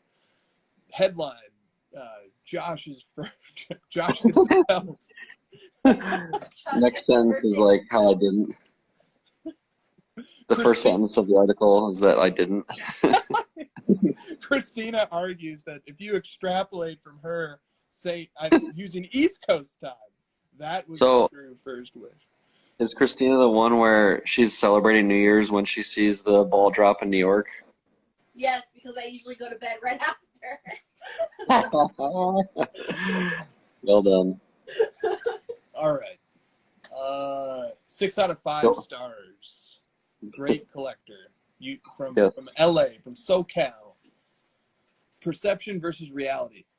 Do you guys think we're in a down market, a market correction, or a mix of both? Market correction, because it just went up so fast that it's correcting against the craziness. Good. Troutfan27 says Ohtani and the home run derby. Have you been following this Shohei Ohtani thing at all? I have, man. That's crazy. I mean, Awesome. I don't quite know. I don't know how good of a pitcher he is, but I see that he leads the majors in home runs, and he's a starting pitcher. I mean, just that alone. Is he a good starting pitcher? That part I do not know. I believe he made the All-Star game in both his capacity as a fielder / batter and as a pitcher. Okay, that's fucking impressive, dude. That's some Babe Ruth shit right there, isn't it? Yes, it is. I love this story. I love this Ohtani mania. I think it needs to get bigger. I think if Major League Baseball knew what it was doing, they would be putting this guy on every billboard. He's incredible. He's just incredible. It's such an exciting thing. It's awesome, man. Are the Angels good? Someone tell me that. Are the Angels good? They're slightly over 500. Because as a casual fan, the fact that they have, to me, the two most the two most attention-grabbing players in the entire hobby on one team, and they're barely over 500, is very off-putting to me. I'll be honest with you guys. Trout has been injured okay, that's fine. I get it, but it's I guess I'm just used to the norms of it's been, if LeBron and Kevin Durant were on the same team, the two biggest hobby guys, that team would just be fucking steamrolling everybody. And in baseball, you're barely over 500, and you have the two best hobby players. It's just drives me crazy. Yeah, but Trout has been injured for most of the season, though. I just, okay, Chris, throw the excuses out all you want. They've been terrible. The Angels have been terrible forever, and they have the best player in the league. I don't like that. Yeah, that's a function of baseball as well. It makes it hard for me to grab onto that. Yeah, I know, and I want to tune in and watch Ohtani. I do, but he only pitches. The way pitchers rotation works, you have to get the one game every week or week and a half where he pitches, and then he only hits 4 or 5 times a game. But I did get to watch him in an at-bat with a runner on and a chance to win a game in the bottom of the 9th with 2 outs, but he got out. but it was very exciting. The moment was dramatic and would have been great. But yeah, I'm watching baseball for the first time in a long time because of Ohtani. So I wanted to give a quick shout out to Kings Angels 22. He hooked me up with the Suns tickets that I got for Game 2. Thanks, buddy. He helped me connect to those tickets and got me to Game 2 last night. That was the best best sporting event I've ever been to was last night. It was incredible. Awesome. Riley says, watch Otani's homer from tonight. Absolute bomb. I will. Okay, so I can get into that. I can get into like the clips and the little bites from Major League Baseball. I cannot watch a game. That's the problem. All right. Speaking of LeBron, Card Collector 1427 wants to know, which version of LeBron did you enjoy watching the most and the least? Miami is my favorite version of LeBron, and Laker LeBron is my least favorite.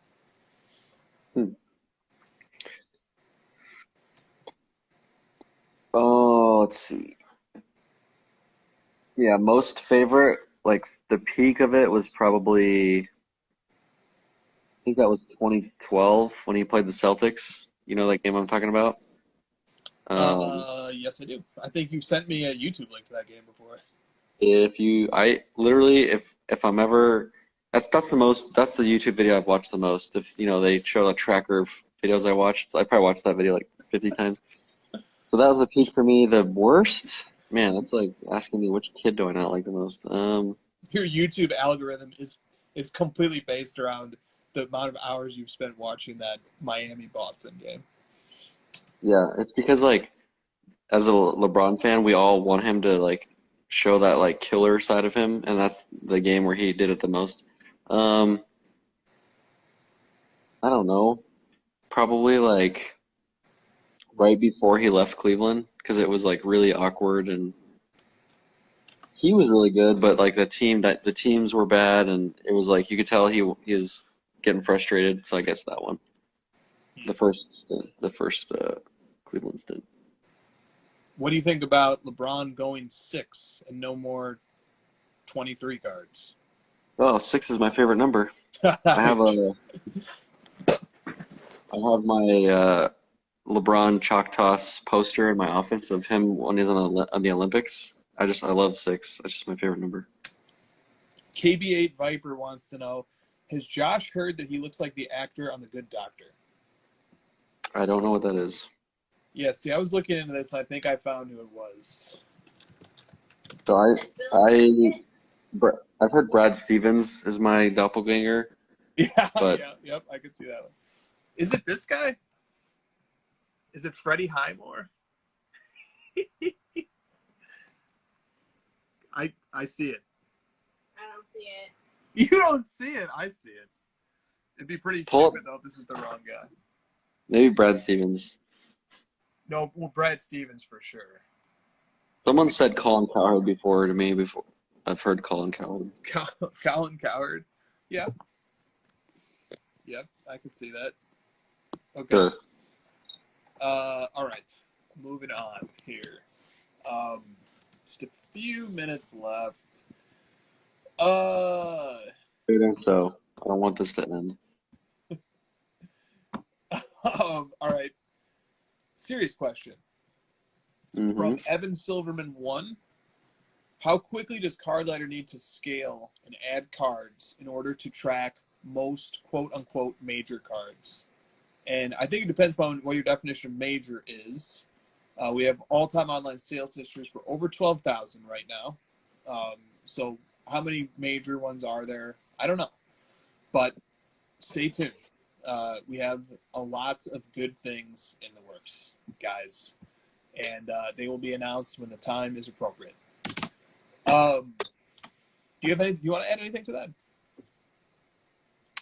No, I was thinking of Jesse's comment about how people want to talk about their own cards. People want to see their cards in card ladder. That I do know. The theme of the night: people like their own cards. I mean, you should like your own. That's Yes, that's the point of it, man. That's completely right. I agree. Our whole community on Instagram, like I said earlier, our whole community is built around showing our cards. I just came up with a genius business idea. Someone can steal it because I don't want to do this. So you guys can steal it for free. I'm just giving you this idea. Listen up. Right, take your Chris notepad out and fucking write this down. Hobby hotline where all you do is listen to people talk about their own cards. You call in, fucking just go on and on. So you can DM me pictures of your cards as you're talking to them. It's like, what are those late night, like, I'm talking about the date ones or whatever. Dr. Laura? No. The ones where it's like, oh, call us and we'll give you a good time on this chats where they just like, What? yeah, it's like, so there's someone on the other line that just listens to you talk about your own cards and just pretends to like it. Oh, okay. So could you actually call to be like an audience member or call to be a speaker? So like, I don't know. You could. So you could like match them, like call a certain number if you want to listen, and call a certain number if you want to talk. Thank you. Hey, say hey, card set. It's a sex line for cards. There you go. You could match me. She would fill out like a profile online. You'd be like, I'm more of a listener or I'm more of a talker. I like Lebron, but I like to listen to people who collect his cards. And I want to listen to someone talk about their high-end LeBron collection tonight, please. If you want to get the next level cards, you got to listen to the last couple minutes of crossover. It's the only way to get it. Some dude said he had a buyer for one of my cards but wanted me to call him just to talk. Welcome to the hobby, my friend. That's how you know. Like, I'll sell it to you, but first you got to listen to me tell you all about it. Oh, that's so good. All right, good luck beating that with your next question. Yeah, it's only downhill from there. Yeah, but we still I got like two it more when the minutes. show peaks at well into hour 2. Yes. Okay. Yeah, someone on this this made up phone line is like, oh, really? Modern cards? Come on, man. I mean, This isn't doing it for me. yeah, you said it. This isn't doing Can I it get for some 90s insert talk, please? me. I need someone to talk to me about pack odds for Allen inserts. You can from talk to me 90s. about that all day. Yeah, we can go all night on that one, but modern. All right. What is the crossover? But people tuning in to listen to us talk about cards, not our own cards. I don't know. People tune in to ask where the market's going mostly. That's true. Or what to buy. Rodman says, "How do you deal with a seller ignoring your DMs?" Keep sending them. I don't know. You need to send pictures in your DMs, and what's in those pictures is a big old pile of cash. Yeah. Who would ignore Rodman? That's what I wanted. That's the real question. He's all logoed up now. I mean, he's looking official. I would not be ignoring that dude. I would not ignore him either. Rodman, maybe you offer to listen to them talk about their cards. Maybe that could, There you go. We that's the way to go.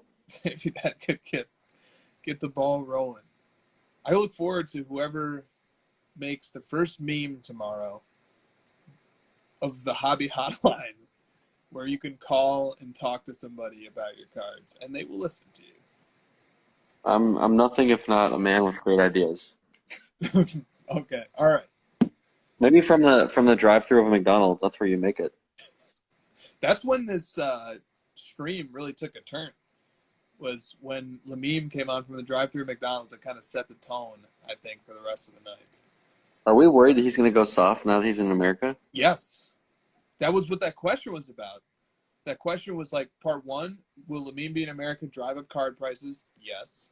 Part 2, will Lameme being in America impact the quality of his memes? And maybe, maybe. He was in a very cold Nordic country, isolated, with 2 small of parking spots and no free ketchup.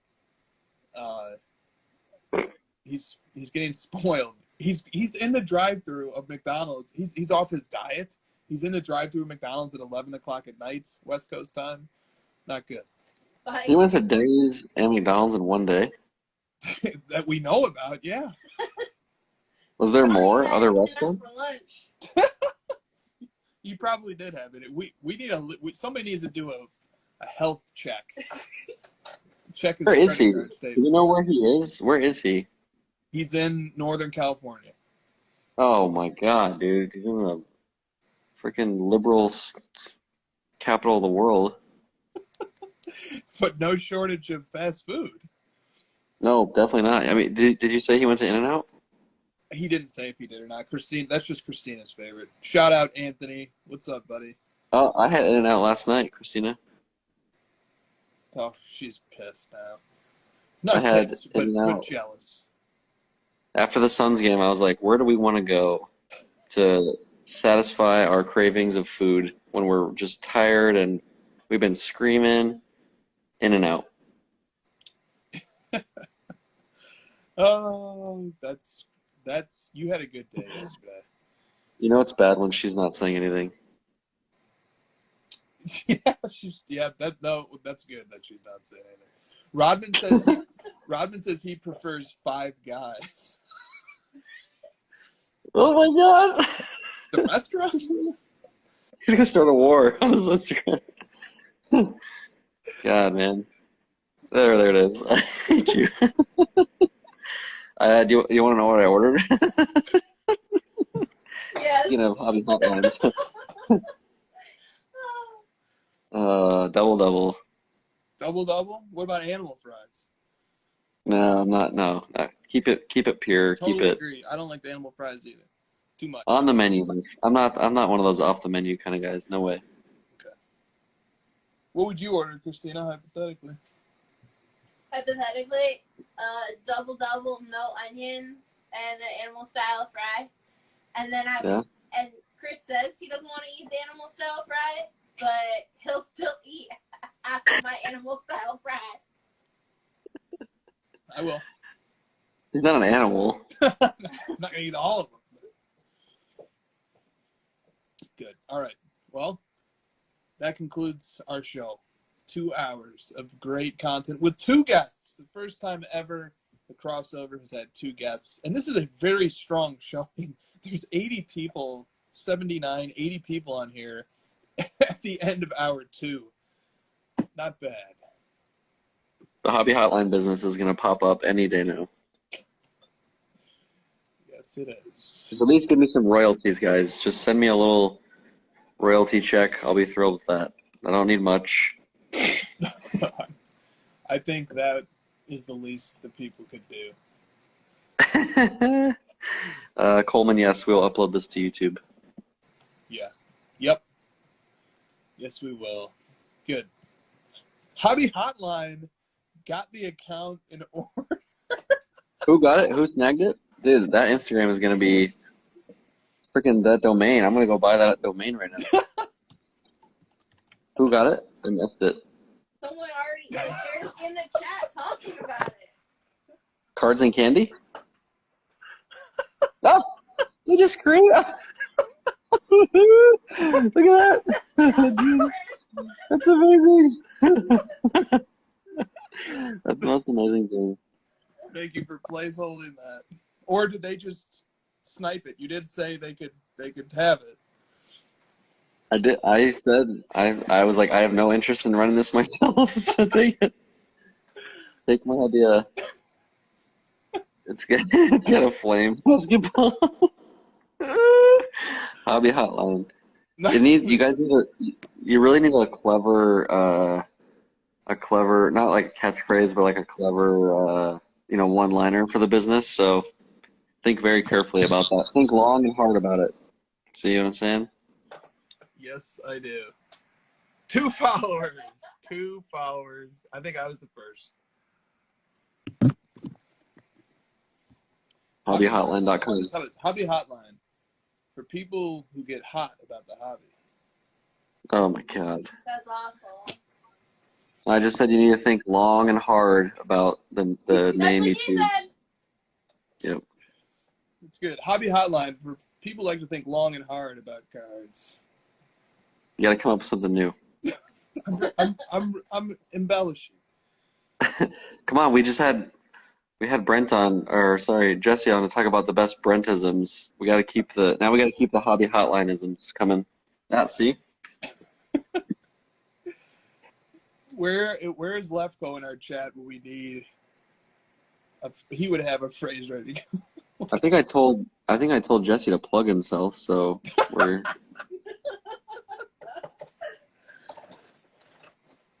Yeah. Well, he did a good job of that on the show tonight. That's our cue. That is our cue. All right, guys. See you all next week. Card Ladder, the best sports card app on the market. The future of sports cards is here. Card Ladder is the 21st century price guide and market analysis tool for sports cards. The best tools to help you track your cards. Watch the trends, stay informed, compare cards, and track the growth of your personal collection, all in one simple and intuitive platform. Join the innovators, not the imitators. The future is here. The future is now. Card Ladder.